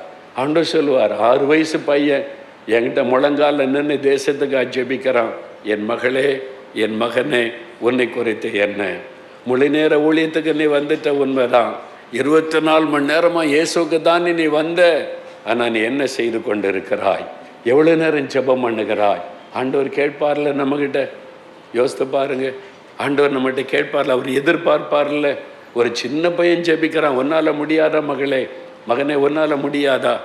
முடியாத ஒன்றை செய்ய சொல்லலையே. 6 வயசு பையனால் முடிஞ்சா நம்மளால் முடியும் தானே. அப்போ ஆண்டவர் நம்மோடு கூட பேசுகிறார். இந்த நாளில் நம்முடைய முழங்கால்களை ஆண்டவருக்கு ஒப்பு கொடுக்கணும். நம்முடைய முழங்கால்களை ஆண்டவருக்கு ஒப்பு கொடுக்கணும். ஆண்டவர் கிருபை தருவார். ஏன் முழங்காலில் ரொம்ப நேரம் நின்னா வலிக்கும்ல? வலிக்கணும்ல. அதான் விலைக்கரையும் கொடுத்து ஜெபிப்பார். அப்போ திறப்பில் நின்று ஜெபிப்பதென்றால் வசதிப்படி ஜெபிப்பது அல்ல. நம்ம விலைக்கரையும் கொடுத்து ஜெபிப்பது, தியாகம் பண்ணி ஜெபிப்பது, நேரத்தை தியாகம் பண்ணுவது, சாப்பாட்டை தியாகம் பண்ணுவது, முழங்காலை தியாகம் பண்ணுவது, முழங்காலில் நின்று ஜெபம் செய்வது. அப்போ முழங்கால் வலிக்கும். அந்த முழங்காலில் நின்று நம்ம ஜெபிக்கும் போது தேவன் கவனிக்கிறார். எடுத்த உடனே நீங்கள் மணிக்கணக்காக சொல்லவில்லை. முதல்ல ஒரு 10 நிமிஷம் ஆரம்பிங்க. அது அப்புறம் 20 நிமிஷம், ஒரு அரை மணி நேரம், 1 மணி நேரம் கொஞ்சம் கொஞ்சமாய் நீங்கள் ஜெபிக்கலாம். ஆண்டவரோட நம்முடைய கனெக்ஷன் ஸ்ட்ராங் ஆகிட்டா ஈஸியாக ஜெபிக்க முடியும். பாருங்கள், இதே சென்னையில் சோழிங்கநல்லூர்னு ஒரு இடம் இருக்குல்ல சென்னையில், அங்கிருந்த முத்துப்பாண்டின்னு ஒரு பிரதர் சாட்சி சொல்ல வந்தாங்க இந்த வாரம். முத்துப்பாண்டி அவருடைய பெயர். அவர் இந்து சகோதரர் முத்துப்பாண்டி. இப்போ அவர் 1 வருஷம்தான் ஆகுது அவர் இயேசுக்குள்ளே வந்து. அவர் ஒரு ரொம்ப பக்தி உள்ள சகோதரர். அவர் கோயிலாக போகக்கூடிய ரொம்ப பக்தி உள்ளவர். சின்ன ஒரு வியாபாரம் செய்கிறார். வடை அதை விற்று அவங்க கடை வச்சிருக்கிறார். அதான் அவருடைய வேலை. அவருடைய முழங்கால் 2ம் பாதிக்கப்பட்டு விட்டார். அவர் இந்த ஜிம்முக்கெல்லாம் போய் செய்யும்போது அந்த ஜவ்வு கிழிந்து விட்டார். முழங்கால் ஜவ்வு ஒரு காலில். அதனால் வலி, தாங்க முடியாத வலி உண்டாயிற்று. டாக்டர் சொல்லிட்டாங்க, உங்களுடைய எலும்புகள் தேய்ந்து விட்டது, அதனால் ஆப்ரேஷன் பண்ணணும்னு சொல்லிட்டாங்க. 8 வருஷம் வேதனையாம், நடக்க முடியாது. 24 மணி நேரம் வேதனை இருக்குமா? 24 மணி நேரமாக வேதனை. அந்த உட்கார்ந்து எலும்புனா அந்த உரசுகிற சத்தம் கேட்கும் எலும்புகளில். இவர் போய் டாக்டர்கிட்ட கேட்டாராம், எத்தனை இன்ச்சுங்க தேஞ்சிருக்குன்னா, 1/2 இன்ச்சு 1/2 இன்ச்சு தேஞ்சிருக்குது, இந்த முழங்கால் 2ஐயுமே மாற்றணும் அப்படின்னு சொல்லி. அவ்வளோ பெரிய பாதிப்பு. அதனால் யார் என்னென்ன கடவுளை போய் சொல்லுவாங்களே, இந்த கோயிலுக்கு போய் சரியாயிரும், இந்த கோயிலுக்கு போய், இங்கே போய் செருப்பு வாங்கி போட்டு சரியாயிரும். செருப்பெல்லாம் வாங்கி போட்டார். அவர் சொல்கிறாரு, செருப்பு வாங்கி போட்டேன், அதை செஞ்சேன், இதை எல்லாம் செஞ்சு பார்த்துட்டேன், சுகமே ஆகலை. கடைசியில் என்னடா பண்ணுறது, வேதனைக்கு நடுவில் செல்ஃபோனை நான் திருப்பிக்கிட்டே இருந்தேன். செல்ஃபோனில் ஒரு நிகழ்ச்சி திருப்பி திடீர்னு பார்த்தா உங்கள் நிகழ்ச்சி வந்தது. யார் ஒருத்தர் பேசுகிறாரு இயேசு பற்றின்னு சொல்லி பார்த்தபோது அதில் நீங்கள் கொடுத்த செய்தி, நீங்கள் சொன்ன அந்த வேத வசனம், நான் உனக்கு ஆரோக்கியம் வர பண்ணி உன் காயங்களை ஆற்றுவேன் அப்படின்னு அந்த வசனத்தை சொல்கிறாரு. எரேமியா 30:17. அந்த வார்த்தை என் உள்ளத்தை தொட்டது. அப்போ என்னை சுகமாக்குறதற்கு ஒரு கடவுள் இருக்கிறாரு, எனக்கு ஆரோக்கியம் கொடுக்க ஒரு கடவுள் இருக்கிறார். அந்த வசனம் பேசினதான். அதிலிருந்து ஒரு ஜெபிக்க ஆரம்பித்தாராம். அந்த வசனத்தை சொல்லி சொல்லி சொல்லி ஜெபிக்க ஆரம்பித்தாராம். ஒரு நாள், 1 வருஷத்துக்கு முன்னால் 2024 அதிகாலையில் 2:50 அவர் எழுப்பினார். 2:50 அந்த டைம் நாங்கள் அதில் தான் ஒரு விஷயம் இருக்குது. 2:50 அவர் எழும்பி அதிகாலையில் இயேசுக்கு முன்னால் கஷ்டப்பட்டு முழங்கால் போட்டாராம். வலி மத்தியில் முழங்கால் போட்டு இந்த வசனத்தை சொல்லி, ஆண்டவரே உமக்கு ஆரோக்கியம் வர பண்ணுவேன்னு சொல்லியிருக்கிறீங்களே, எனக்கு ஆரோக்கியம் கொடுங்க. அப்படி ஜெபித்து கொண்டிருக்கும் போது அவர் சொல்ல, ஒரு கரம் என்னை தொட்டது, என் எலும்புகளுக்குள்ள ஒரு பெரிய ஒரு அசைவு உண்டானது. அந்த நிமிஷமே சுகமாகிவிட்டார். உடனே எழும்பிட்டார். உடனே எழும்ப நான் நடந்தேன், வெளியில போறேன், நடக்கிறேன், மடக்கி பார்க்கிறேன், காலை புதுசா மாறிவிட்டார். அதன் பிறகு நடந்ததுதான் முக்கியம். இப்ப ஆண்டவர் சுகம் கொடுத்துட்டார். இந்துவா இருந்த சகோதரன் ஒரு வருஷத்துக்கு முன்னால தான் இயேசுவை பற்றி முதல்ல அறிந்து அவர் ஜெபம் பண்ணி இயேசு சுகம் கொடுத்துட்டார். சுகம் கொடுத்த உடனே என்ன நடந்தது? இப்போ என்ன சொல்றார் அவரு? கரெக்டாக தினந்தோறும் அவர் ஒரு பிஸ்னஸ் மேன், அவர் கடை வச்சு சின்ன வியாபாரம் செய்கிறார், மனைவி பிள்ளைகள் இருக்கிறாங்க. அதிகாலையில் 2:50 ஆண்டவர் எழுப்புவாராம். அவர் சொன்ன வார்த்தை, பிரதர், அவர் சொல்லுகிறார், நான் அலாரம் வச்சது கிடையாது, நான் டைம் பீஸ் வச்சு அலாரம் வைக்கல, கரெக்டாக 2:50 ஆண்டவர் என்னை எழுப்புவார். அவர் சொல்றார், இயேசு என்னை எழுப்புவார் என்றார். இயேசு என்னை கரெக்டாக 2:50 எழுப்புவார். 10 நிமிஷம் நான் பல்லு விளக்கு ரெடி ஆயிட்டு 3 மணிக்கு முழங்கால் படியிட்டால் 6 மணி வரைக்கும் 3 மணி நேரம் நெடுமுழங்கால் என்று ஜெபிக்கிறேன். இதை சென்னையிலங்க. போன வாரம் வந்திருந்தார் நாலுபாடிக்கு. நான் அவரை பார்த்தேன், அவர் ஃபேமிலியாக வந்திருந்தார். அவரோடு பேசினேன். எனக்கு ஆச்சரியம். இயேசுவை ஏற்றுக்கொண்டு 1 வருஷம் தாங்க ஆகுது. இந்த 1 வருஷத்துக்குள்ள தினமும் அதிகாலை 3 மணியிலிருந்து 6 மணி வரைக்கும் ஜெபம் செய்கிறார். அவருக்கு வேலை இல்லையா? வேலை இருக்குது, குடும்பம் இருக்குது. அவர் பிஸ்னஸ் பண்ணணும், அவர் உழைக்கணும், கடினமாக உழைக்கிறார், குடும்பத்துக்காக செய்கிறார். ஆனால் தினமும் காலையில் 3 மணிலேருந்து 6 மணி வரைக்கும் ஜெபிக்கிறார். என்ன 3 மணி நேரம் ஜெபிப்பார்? இந்தியாவுக்காக, தேசத்துக்காக. நீங்களும் நானும் தூங்கினால் ஆண்டவர் இனி ஆறுமுகத்தையும் இனி பெருமாளையும் எழுப்பி ஜெபிக்க வைப்பார். நீங்களும் நானும் விட்டால் வேறொரு இடத்திலிருந்து எழுப்புதல் வரும். யாரை கொண்டாவது அவர் திட்டத்தை நிறைவேற்றுவார். இன்னைக்கு முந்தினோர் பிந்தினோராயும் பிந்தினோர் முந்தினோராயும் மாறிக்கொண்டிருக்கிற காலமாயிருக்கிறது. நம்மை குறித்து என்ன? நம்மை குறித்து என்ன யோசித்து பாருங்க. ஒரு சகோதரர் இப்போ தான் போன வாரம் வந்திருந்தார், 4 மாடிக்கு வந்திருந்தார். நான் கேட்டுட்டு அவருடைய நேரில் பார்த்து பேசினேன். எனக்கே ஆச்சரியம். அவருடைய பெயர் முத்துப்பாண்டி என்பது. அந்த சகோதரர் அவர் அப்படி தினம் 3 மணி நேரம் ஜெபிக்கிறார். அவர் சொல்லுகிற அலாரமே நான் வைக்க மாட்டேன், ஐயா ஆண்டவரே என்னை எழுப்பி விடுங்கன்னு சொல்லுவேன். கரெக்டாக 2:50 விழிப்பு வரும். அதுக்கு மேலே நான் தூங்கினது கிடையாது. 10 நிமிஷம் ரெடியாவேன். முழங்கால் போட்ட முழங்காலை 3 மணி நேரம் ஜெபிக்கிறார். நம்மை குறித்து என்ன? என்னை குறித்து என்ன? அவருடைய சாட்சி என்னோடு பேசுகிற மோகலாசரஸ் உன்னை குறித்து என்ன? நம்மை குறித்து என்ன? யோசித்து பாருங்க. ஆண்டவர் அழைப்பு கொடுக்கிறார், முழங்காலிலே நின்று ஜெபிக்க வாருங்கள். இது மாத்திரம் அல்ல, இது மாதிரி எத்தனை சாட்சிகளை நான் பார்க்கிறேன். ஒரு அம்மா வந்தாங்க. அவங்க தீச்சட்டி எடுத்து தெய்வ வணக்கம் செய்தவர்கள். கையில் தீச்சட்டி ஏந்தி கொண்டு மைல் கணக்காக நடந்து தெய்வ வணக்கம் செய்தவர்களாம். தினமும் ஒரு கோயிலுக்கு போவாங்க தெய்வ வணக்கம். அந்த மாதிரி பக்தி உள்ளவர்கள். தீராத ஒரு பிரச்சனை அவர்களுக்கு. எத்தனை ஆஸ்பத்திரி போனாங்க, முடியல. மந்திரவாதிகிட்ட போனாங்க, முடியலை. தீச்சட்டி எடுத்து நடப்பாங்களா, காலில் செருப்பு இருக்காது. அவங்க சொல்கிறாங்க, அதில் கட்டைகளை போட்டு அதில் ஒரு மண்ணெண்ணெய் ஊற்றி நெருப்பை கொழுந்து விட்டு எரிய வைப்பாங்க. வெறும் வேப்பலை தான் தந்திருப்பாங்க. கையெல்லாம் பொத்துரும், வேப்பலெல்லாம் கருகி விடும். அதோடு கூட நான் அவ்வளோ பக்தியாக தெய்வ வணக்கம் செய்தேன். ஒருத்தர் எனக்கு சுகம் கொடுக்கலை, விடுதலை கொடுக்கலை. இந்த இயேசு பற்றி இந்த டிவியை பாரு, இந்த ஜெபிக்கலாம் நிகழ்ச்சியை பாரு, இயேசு அற்புதம் செய்வார்னாங்க. இயேசுனாலே எனக்கு பிடிக்காது, கிறிஸ்தவனாலே பிடிக்காது. ஆனால் வேறு வழி இல்லை, எல்லாத்துலேயும் தோல்வி. இனி செத்துட்டா பரவாயில்லன்ற நிலைமையில தான் நான் பார்த்தேன். இயேசு என்னோடு பேசினார், இயேசு என்னை சந்தித்தார். ஒரே நாளில் எனக்கு விடுதலை தந்த உடனே என்ன ஆயிட்டாங்க, இப்போ எப்படி மாறிட்டாங்க. அந்த தாயார் சொல்ல, அவங்க நான் நேரில் பார்த்ததே கிடையாது, அவங்க 4 மாடிக்கு வந்ததும் கிடையாது. அவங்க டிவியில் சாட்சி சொல்கிறாங்க, ஐயா தினமும் காலையில் 4 மணிக்கு நான் முழங்கால் படிக்கிடுவேன். எத்தனை மணிக்கு? 4 மணிலேருந்து 6 மணி வரைக்கும் ஜெபம் செய்கிறேன். ஐயா இப்போ தான் ரட்சிக்கப்பட்டாங்க. அவங்க ரட்சிக்கப்பட்டு 1 வருஷம் கூட ஆகலை. அந்த இந்து தாயார், அந்த சகோதரி சொல்கிறாங்க, 4 மணிக்கு முழங்கால் போட்டால் 6 மணி வரைக்கும் ஜெபம் செய்வேன், நெடுமுழங்காலிலே நின்று. அப்போ கேட்குறாங்க நம்ம ஆட்கள், 2 மணி நேரம் என்ன ஜெபம் பண்ணுவீங்க? நான் முழங்கால் போட்டு இயேசுவை கூப்பிட்டுட்டா அவர் என்கிட்ட நின்று சொல்லுவார், மகளை இதுக்கு ஜெபம் பண்ணு, இதுக்கு ஜெபம் பண்ணு, இதுக்கு. அவர் சொல்ல சொல்ல சொல்ல நான் ஜெபிப்பேன். ஐயா இயேசு பேசுகிற தெய்வங்க. அந்த மாதிரி சொல்கிறாங்க. கிராமத்து ஆளு இயேசு பேசுகிற தெய்வங்க. என்கிட்ட பேசுகிறார். நான் என்ன ஜெபிக்கணும்னு சொல்லுகிறாரு. அவர் சொல்றதுக்கெல்லாம் நான் ஜெபிக்கிறேன் என்பதாய். நம்முடைய அனுபவம் என்ன? ஐயா 30 வருஷ விசுவாசி, 40 வருஷ விசுவாசி, நம்முடைய அனுபவம் என்ன? நாம் தூங்கினால் ஆண்டவர் யாரை கொண்டாத அவருடைய திட்டத்தை நிறைவேற்றுவார். எழுப்ப ஆரம்பிச்சிட்டார். சிறு பிள்ளைகளை எழுப்புகிறார். இன்னைக்கு விக்கிரக வணக்க செய்கிறவங்களை எழுப்புகிறார். எல்லாரையும் கர்த்தர் எழுப்பி ஜெபிக்க வைத்து கொண்டிருக்கிறார். நம்முடைய நிலைமை என்ன? நாம் எப்படி ஜெபிக்க நம்மளை அர்ப்பணிக்கிறோம்? இன்றைக்கு நம்முடைய முழங்கால்களை ஆண்டவருக்கு ஒப்பு கொடுக்க வேண்டும்.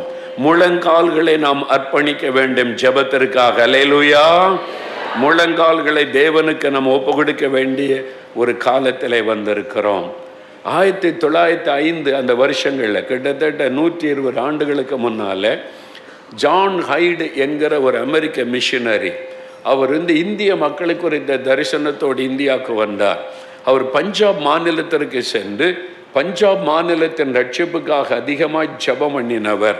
அந்த ஜான் ஹைடு மணிக்கணக்காக ஜெபம் செய்வாராம். 1905 அந்த வருஷங்களில் அப்போவே அவர் ஜெப எழுப்புதல் முகாம்களை நடத்தி அங்குள்ள சபை ஊழியர்களை எல்லாம் அழைத்து ஜெபிப்பதற்கு உற்சாகப்படுத்தி இருக்கிறார். அவர் சொல்லுகிற அவருடைய அனுபவத்தை புஸ்தகத்தில் வாசிக்கும் பொழுது, ஒரு வருஷம் ஆண்டவரிடத்தில் கேட்டார், ஆண்டவரே இந்த வருஷம் எனக்கு தினம் ஒரு ஆத்மா வேணும், தினம் ஒரு ஆத்மா எனக்கு வேண்டும், தினம் ஒருத்தரையாவது நான் ரட்சிப்புகளை நடத்தணும், அதுக்கு எனக்கு கிருபை தாருன்னு, எனக்கு ஆத்மா தாருன்னு ஜெபித்தாராம். அந்த வருஷத்தில் ஒரே வருஷத்தில் 400 ஆத்மாக்களை ரட்சிப்புகளை நடத்தி இருக்கிறார். அவர் கேட்டது ஒரு ஆத்மா, ஆனால் 400 ஆத்மாக்களை ரட்சிப்புகளை நடத்தி இருக்கிறார். உடனே அவருடைய விசுவாசம் பலன். அடுத்த வருஷம் ஆண்டவரிடத்தில் கேட்டார், தினம் எனக்கு 2 ஆத்மா வேணும், தினமும் 2 ஆத்மாவை நான் ரட்சிப்புகளை நடத்தணும், சுவிசேஷம் சொல்லி எனக்கு ஆத்மா தாருன்னு ஜெபித்தார். அந்த வருஷத்தில் 800க்கும் அதிகமான பேரை ரட்சிப்புகளை நடத்தி இருக்கிறார். அது அவருடைய அனுபவம் புஸ்தகத்தில் எழுதப்பட்டு இருக்கிறது. ஆனால் இது எப்படி நடந்தது தெரியுமா? சில நாட்கள் 8 மணி நேரம் முழங்காலில் நிற்பாராம். 8 மணி நேரம் முழங்காலிலே நின்று ஆத்மாக்களுக்காக ஜெபிப்பாராம். சில நாட்கள் 5 மணி நேரம், சில நாட்கள் இரவு முழுவதும் முழங்காலிலே நின்று ஜெபிப்பாராம். நமக்கு அந்த கிருபை வேண்டும். முழங்கால் பலப்பட வேண்டும். முழங்கால் ஜெபம் அதிகப்படுத்தப்பட வேண்டும். முழங்காலிலே நின்று கேட்டா ஆண்டவர் கட்டாயம் அந்த ஜெபத்திற்கு பதில் தருவார். முழங்கால் ஜெபத்திற்கு அவ்வளவு வல்லமை உண்டு. அல்லேலூயா.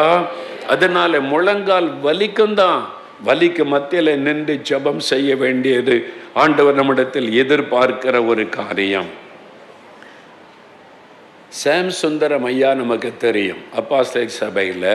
அதுக்கு முன்னால் சுந்தரம் ஐயான்னு இருந்தாங்க. அவங்கள நிறைய ஊழியக்காரங்களுக்கு தெரியும், வயசானவங்களுக்கு தெரியும். அவங்க புரசவாக்கத்தில் சபை நடத்தும் போது சுந்தரம் ஐயா அவங்க செய்தி கொடுக்கும்போது, நான் ஞாயிற்றுக்கிழமையில் நாங்கள் பைபிள் காலேஜில் படிக்கும்போது அந்த ஆராதனையில் பங்கு பெற்றிருக்கிறேன். நான் காலையில் ஐயா பேசுவாங்க, மாலையில் சாம் சுந்தரம் ஐயா செய்தி கொடுப்பாங்க ஆங்கிலத்தில். நான் அதுக்கெல்லாம் பங்கு பெற்றிருக்கிறேன். அந்த சுந்தரம் ஐயா அவங்க நல்ல ஒரு தேவ மனிதர். அவங்க எல்லாருக்கும் ஒரு மூத்த ஒரு தேவ மனிதராக இருந்தவங்க. அந்த காலத்தில் இருந்த டிஜேஎஸ் தினகரன், ஜீவானந்தன், பெரிய பெரிய ஊழியக்காரங்களுக்கெல்லாம் தெரியும் அப்படிப்பட்ட தேவ மனிதர்கள் எழும்பின ஒரு பட்டணம் இது. அவங்ககிட்ட ஒரு நாள் ஒரு ஊழியர் போய் பேசி கொண்டிருந்தாங்க, எப்படி எங்களுடைய ஊழியம் இந்த சபை இப்படி வளர்ந்து பெருகுகிறது, இது நடக்கிறது என்பதால்.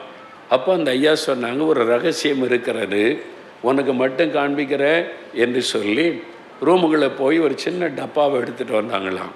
அதை எடுத்துகிட்டு திறந்து காண்பித்தால் அதில் மனுஷ தோல் இருந்தது. தோல் அப்படியே பிச்சு எடுக்கப்பட்ட ஒரு தோல் மாதிரி, ஓடு மாதிரி இருந்தது. இது என்னதுன்னு கேட்டாங்க. இது என்னுடைய முழங்கால். என் முழங்காலில் நின்று ஜெபித்து ஜெபித்து காய்ப்பு பிடித்து ரொம்ப காய்ப்பு பிடித்திட்டா அது அப்படியே கலண்டு வந்துடும். அந்த தோலை அவங்க ஞாபகத்தமாக நான் வச்சிருக்கிறேன். இதுதான் ரகசியம். அப்போ அவங்களுடைய முழங்கால் காய்ப்பு பிடித்து அந்த தோல் கலண்டு வரக்கூடிய அளவிற்கு முழங்கால் ஜெபம் பண்ணி இருக்கிறாங்க. அதுதான் நமக்கு பாடம். நான் அந்த அளவுக்கு இன்னும் ஜெபிக்கலையே என்று மனதை உறுத்துகிறது. அந்த அளவுக்கு நான் இன்னும் ஜெபிக்கலையே. யோசித்து பாருங்க, அப்படிப்பட்ட பரிசுத்தவான்கள் எழும்பின ஒரு பட்டணம். இன்றைக்கு நம்மோடு கூட ஆண்டவர் பேசுகிறார், வாருங்கள் முழங்கால் படியிட கடவோம் வாருங்கள், முழங்கால் படியிட கடவோம் வாருங்கள். இந்த முழங்கால் ஜெபம் எப்போ ஈஸியாக இருக்குன்னு தெரியுமா? ஏன் கஷ்டப்படுறோம், ஏன் எப்போ ஈஸியாக இருக்கும்? அவங்க சொன்னாங்க பார்த்தீங்களா, ஒரு இந்து சகோதரி, இயேசு வந்து நின்று என்கிட்ட சொல்லுவார் இதுக்கெல்லாம் இயேசுவும் அவங்களும் நேரடியாக பேசுகிறாங்க. அப்போ எத்தனை மணி நேரம் முழங்கால் நின்றாலும் உங்களுக்கு கஷ்டம் தெரியாது. சாது சுந்தர் சிங் ஒரு அருமையான தெய்வ மனிதர், இந்தியாவில் கர்த்தர் எழுப்பின ஒரு பெரிய பரிசுத்தவான். நாம் யாவரும் அறிந்திருக்கிறோம். பஞ்சாபில் லூதியானாவில் ராம்போர் என்கிற இடத்திலிருந்து ஆண்டவர் சந்தித்தை எழுப்பினார். அவருடைய சரித்திரத்தை வாசிக்கும் போது ஒரு சமயம் இமயமலை அருகில் இருக்கிற ஒரு கிராமத்தில் போய் சுவிசேஷம் அறிவித்தார்கள். அவரும் அவருடைய நண்பர் ஒருவர் கூட போயிருந்தார். சுவிசேஷம் அறிவித்து முடித்த பிறகு அந்த மலை அடிவாரத்தில் இருக்கிற ஒரு வீட்டில் தங்க ஒழுங்கு செய்திருந்தாங்க. அந்த கிராம மக்கள் சாப்பாடு கொடுத்துட்டு தனியாக அந்த வீடு இருந்தது. இங்கே தங்கி கொள்ளுங்க ஐயா, அந்த காலத்தில் லைட் வெளிச்செல்லாம் கிடையாது, அந்த அரிக்கல் லேம்பு இந்த மாதிரி மெழுகுவத்தி இந்த மாதிரி தான் இருக்கும், அதை கொண்டு கொடுத்துருந்தாங்க. சரி இங்கே தங்கி கொள்ளுகிறோன்னு சொல்லிட்டாங்க. சாது சுந்தர் சிங் உள்ள ரூம்லையும் இவர் இந்த பக்கத்துலேயே அவருடைய நண்பர் தங்கி இருந்தார். சாதையாவுக்கு உள்ள ஒரு கட்டில் போடப்பட்டு இருந்தது. இவர் இங்கிருந்து கவனித்தார். சாது சுந்தர் சிங் அவர்கள் அவருடைய படுக்கையில் படுக்க போகும்னால படுக்க பக்கத்தில் முழங்கால் படிக்கிட்டு கை கூப்பி ஜெபம் பண்ணாங்களாம். அப்படியே கை கூப்பி அப்படியே பார்த்து ஜெபிக்க ஆரம்பித்தார்கள். இந்த நண்பர் இங்கிருந்து கவனித்தார், சாது ஜெபிக்கிறாங்க. ஓகே, ஜெபம் பண்ணிட்டு படுத்துருவாங்க. ராத்திரி 11 மணி ஆகிப்போச்சு, இனி படுக்க போகிறதுக்கு முன்னால் ஒரு ஜெபம் பண்ணுவல்ல, அப்படி ஜெபிக்கிறாங்கன்னு இவர் படுத்து தூங்கி விட்டார். 2 மணி நேரம் கழித்து திடீர்னு விழிப்பு வந்தார். அவர் என்னன்னு பார்த்தா சாதையா இன்னமும் கண்களை மூடி கையை கூப்பி அப்படியே ஜெபித்து கொண்டு இருக்கிறாராம். 2 மணி நேரம் ஆச்சு, இன்னும் சாது படுக்கலையே நினச்சிட்டு சரி ராத்திரி வரைக்கும் ஜெபம் பண்ணிட்டு படுத்துருவார்னு தூங்கிட்டார். மறுபடியும் 2 மணி நேரம் கழித்து இவருக்கு விழிப்பு வந்துட்டு. இவருக்கு அப்பப்போ ஏன் விழிப்பு வந்ததுன்னா, அந்த கிராமத்தின் மக்கள் இவர்கிட்ட ஒரு கம்பு கொடுத்தாங்களாம். போகும்போது இந்த கம்பு இருக்கையான்னு கேட்டாங்க. இது காட்டு பகுதி, அப்பப்போ பாம்பு வரும், சும்மா அப்படி தட்டுங்க போயிடும், நீங்கள் அதை அடிக்க வேண்டாம்னு சொன்னாங்களாம். பாம்பு பற்றி சொல்லாமல் இருந்தாலாவது தூக்கம் வரும், பாம்பு வரும்னு சொல்லிட்டு எப்படி தூக்கம் வரும்? அதனால இவருக்கு தூக்கமே வரல, பயந்து பயந்து அப்பப்போ விழிச்சிடுறாரு. அப்போ பார்த்தா சாதையாக அப்படியே முழங்கால் நின்று ஜெபிக்கிறார். அதிகாலை 2 மணி 4 மணி 6 மணி ராத்திரி முழங்கால் படியிட்டவர் அதிகாலை 6 மணி வரைக்கும் அதே மாதிரி கை கூப்பி நெடுமுழங்கால் நின்று ஜெபித்து கொண்டே இருக்கிறார். இவருக்கு ஆச்சரியம், ராத்திரியெல்லாம் படுக்கவே இல்லை. ஒருவேளை ராத்திரியெல்லாம் ஜெபிச்சுட்டு அப்புறம் பகலில் கொஞ்ச நேரம் தூங்குவார் போல அப்படின்னு இவர் நினைத்திருந்தா, சாது முழங்கால் விட்டு எழும்பி அவர் சொன்னார், வாங்க நம்ம போய் குளிச்சுட்டு வரலாம் அப்படின்னு கூப்பிட்டு ஆற்றுக்கு கூட்டிகிட்டு போனாராம். இவர் ஆச்சரியமாக கேட்டார் சாது சுந்தர் சிங் அவங்கக்கிட்ட, நான் கவனித்தேன், நீங்கள் ராத்திரியெல்லாம் தூங்கவே இல்லையே, படுக்கவே இல்லை, முழங்கால் போட்டவங்க 6 மணிக்கு தான் முழங்கால் விட்டு எழும்பி இருக்கிறீங்க, இது எப்படி? எனக்கு விளங்கலை, எப்படி இந்த ஜபம் என்பதாய். அப்போ சாது சுந்தர் சிங் அவர்கள் ஒரு ரகசியத்தை சொன்னாங்க. நான் முழங்கால் படியிட்டு இயேசுவின் முகத்தை தேடி ஜெபிக்க ஆரம்பிக்கும் போது முதல் 15-20 நிமிடம் ஒரு பெரிய போராட்டம் இருக்கும், ஸ்ட்ரகிள். என்ன, நம்ம உலகத்தில் இருக்கிறோம், ஆண்டவர் ஆவிக்குரிய உலகத்தில் இருக்கிறார். இந்த உலகத்தின் சக்திகள் நமக்கு விரோதமாக போராடும். சிந்தனையில், மனதில் பிசாசு ஒரு பக்கம், ஆண்டவரோடு ஒரு தொடர்பு ஏற்பட விடாதபடி ஒரு ஸ்ட்ரகிள், போராட்டம் இருக்கும். அந்த 10-15 நிமிஷம் நல்ல ஸ்தோத்திரம் பண்ணி துதித்து அதை மேற்கொண்டு நம்ம இந்த உலகத்தின் காரியத்தை விட்டு அந்த ஆவிக்குரிய உலகத்தில் நுழைஞ்சிட்டோன்னு சொன்னால் ஆண்டவர் நாமும் இணைந்து விடுவோம். என் கை இயேசுவின் கரத்தோடு இணைந்து விடும். நான் அவருடைய முகத்தை பார்த்து பேசுவேன், அவர் என்னோடு பேசுவார். என்னுடைய கரம் அவருடைய கரத்துக்குள் இருப்பதை என்னால் உணர முடியும். இயேசுவின் கரத்துக்குள்ள என் கரம் வந்ததுனால அதை திரும்ப எடுக்கவே மனம் வராது. அதுதான் ஜெபத்தினுடைய ரகசியம். அல்லேலூயா. நீங்கள் சும்மா ஏதோ பாட்டு பாடி ஏதோ ஜெபிக்கிறேன்னு ஜெபிக்கூடாது. ஆவிக்குரிய உலகத்துக்குள்ளே நுழையணும். நீங்கள் அந்த ஸ்பிரிச்சுவல் வேர்ல்டுக்குள்ளே நுழையணும். அது சில நம்முடைய நேரம் போராட்டம் இருக்கும். சிந்தனை போராடும், ஒரு மனம் வராதபடி மனதில் பல போராட்டங்கள் எழும்போம். ஆவிக்குரிய ஒரு போராட்டம் நடக்கும். நல்ல ஸ்தோத்திரம் பண்ணி பாட்டு பாடி துதித்து ஜெபம் பண்ணி அதை ஜெயித்துட்டீங்கன்னா, அந்த ஆவிக்குரிய உலகத்தில் நீங்கள் நுழைஞ்சிட்டிங்கன்னா, அதன் பிறகு எவ்வளவு நேரமானாலும் உங்களுக்கு ஜெபத்தில் சோர்வும் தெரியாது, நேரம் போகிறதும் தெரியாது, ஜெபித்து கொண்டே இருக்கலாம். சரீரம் பலவீனப்படுவது தெரியாது, முழங்கால் வலி உங்களுக்கு தெரியாது, தேவ பிரசன்னத்தில் பேசிக்கொண்டே இருப்பீங்க. இந்த அனுபவத்துக்குள்ள நாம எல்லாருமே வர வேண்டும் என்று கர்த்தர் விரும்புகிறார். இது ஒருவருக்கு 2 பேருக்கு அல்ல, எல்லாருக்கும் ஒரு அனுபவம். இந்த அனுபவத்துக்குள்ள நம்ம வரணும். அல்லேலூயா. இந்த அனுபவத்துக்குள்ள நம்ம வரணும் என்று கர்த்தர் விரும்புகிறார். அதுதான் பாருங்க. அதனால ஏசாயா 35:3 சொல்லுகிறது, தள்ளாடுகிற முழங்கால்களை பலப்படுத்துங்கள். அல்லேலூயா. இன்னைக்கு முழங்கால நின்று ஜெபிக்க முடியல, நீ தள்ளாடுகிறீங்களா? கர்த்தர் இன்னைக்கு உங்களுடைய முழங்கால்களை பலப்படுத்த போகிறார். நீங்க முழங்கால் போட்டுட்டால் பிசாசு பயப்படுவான். நீங்கள் முழங்கால் படியிட்டு விட்டால் பரலோக சாத்தானுடைய சேனைகள் நடுங்க ஆரம்பிக்கணும். உங்களுடைய முழங்கால் ஜெபத்திற்கு அவ்வளவு பெரிய வல்லமை உண்டு. அல்லேலூயா. அதற்கு அர்ப்பணிக்க வேண்டும். அப்ப முழங்கால்கள் யாவும் எனக்கு முன்பாய் முடங்கும்னு கர்த்தர் சொல்றார். ஏசாயா 45:23, ரோமர் 14:11, பிலிப்பியர் 2:10 முழங்கால் யாவும் கர்த்தருக்கு முன்னால முடங்கும். அதுதான் எழுப்புதல், அதுக்கு தான் ஜெபிக்கிறோம். நம்ம சென்னையில் இருக்கிற எல்லா முழங்கால்களும் இயேசுவின் முன்பாக முடங்கணும். இந்தியா முழுதும் இருக்கிற சகல முழங்கால்களும் கர்த்தருக்கு முன்னால முடங்கணும். அவரை ஆராதிக்கணும், துதிக்கணும், ஜெபிக்கணும். அதுக்கு தான் நம்ம ஜெபிக்கிறோம். தேசத்தின் மக்களுடைய முழங்கால்கள் முடங்கணுமானா முதல்ல நம்முடைய முழங்கால்களை காய்ப்பு பிடிக்கணும். அல்லேலூயா சொல்லுங்க. நம்முடைய முழங்கால் முதல்ல முடக்கப்படணும். நம்முடைய முழங்கால முடைக்காம அவங்க எல்லாம் முழங்கால் படிடுவாங்கன்னு எதிர்பார்க்க முடியாது. அப்ப முதல்ல எல்லா ஜனங்களுடைய முழங்கால்களும் கர்த்தருக்கு முன்னால முடங்கணுமானா என்னுடைய முழங்கால் முதல்ல முடங்கணும். என்னுடைய முழங்கால காய்ப்பை பிடிக்கணும். என்னுடைய முழங்கால்கள் பாதிக்கப்படணும். அந்த அளவிற்கு நான் ஜெபிக்கணும். அல்லேலூயா. அந்த அளவிற்கு நான் ஜெபிக்கணும். ஆண்டவரேன்னு கேட்கணும். தேவன் அந்த கிருபை கொடுக்க ஆயத்தமாயிருக்கிறார். நம்முடைய முழங்காலை பலப்படுத்த அவர் ஆயத்தமாயிருக்கிறார். அதற்கு நம்ம ஒப்பு கொடுக்கணும். என் முழங்காலை நான் ஒப்பு கொடுக்கிறேன் ஆண்டவரே. என் முழங்காலை நான் ஜெபிக்கிறதற்கு ஒப்பு கொடுக்கிறேன். என் முழங்காலை நான் அர்ப்பணிக்கிறேன். இந்த நாள் முதல் நான் முழங்காலில் நின்று ஜெபிக்க என்னை அர்ப்பணித்துக் கொள்ளுகிறேன் அப்படின்னு நீங்கள் அர்ப்பணித்துக் கொள்ளணும். உங்களுடைய முழங்கால்களை கர்த்தர். இன்னைக்கு நிறைய பேருடைய பிரச்சனை என்னன்னா முழங்கால் வலி.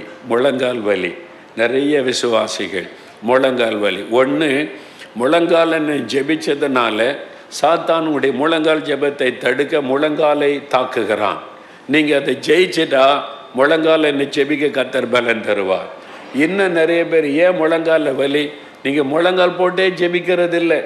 ஆண்டவர் பார்த்தார், உன் முழங்காலை எனக்கு பயன்படுத்தவே மாட்டேங்கிற, அதனால் அப்படியே இரு அப்படின்ற மாதிரி அனுமதிச்சிட்டார். இன்னைக்கு முழங்கால நிற்க ஒப்பு கொடுங்க. முழங்கால் வலி எல்லாம் போய்விடும். உடைய முழங்கால் புது முழங்காலாய் மாறிவிடும். தேய்ந்து போன எலும்புகள் எல்லாம் புது எலும்பாய் மாறிவிடும். முழங்கால் வலி எல்லாம் நீங்கி விடும். நீங்க மணிக்கணக்கா முழங்கால் என்று ஜெபிக்கிறவர்களாய் மாறிவிடுவீர்கள். அல்லேலூயா. அதனால தான் ஆண்டவர் சொல்லுகிறார், நாம வாங்க பணிந்து குனிந்து கர்த்தருக்கு முன்பாய் முழங்கால் படியிட கடவோம் வாருங்கள் என்று ஆண்டவர் நமக்கு அழைப்பு கொடுக்கிறார். எத்தனை பேர் முழங்கால்களை ஒப்பு கொடுக்க ஆயத்தமா இருக்கிறீங்க? என் முழங்கால் என்ன ஒப்பு கொடுக்கிற ஆண்டவரே, என் முழங்காலை ஒப்பு கொடுக்கிறேன்.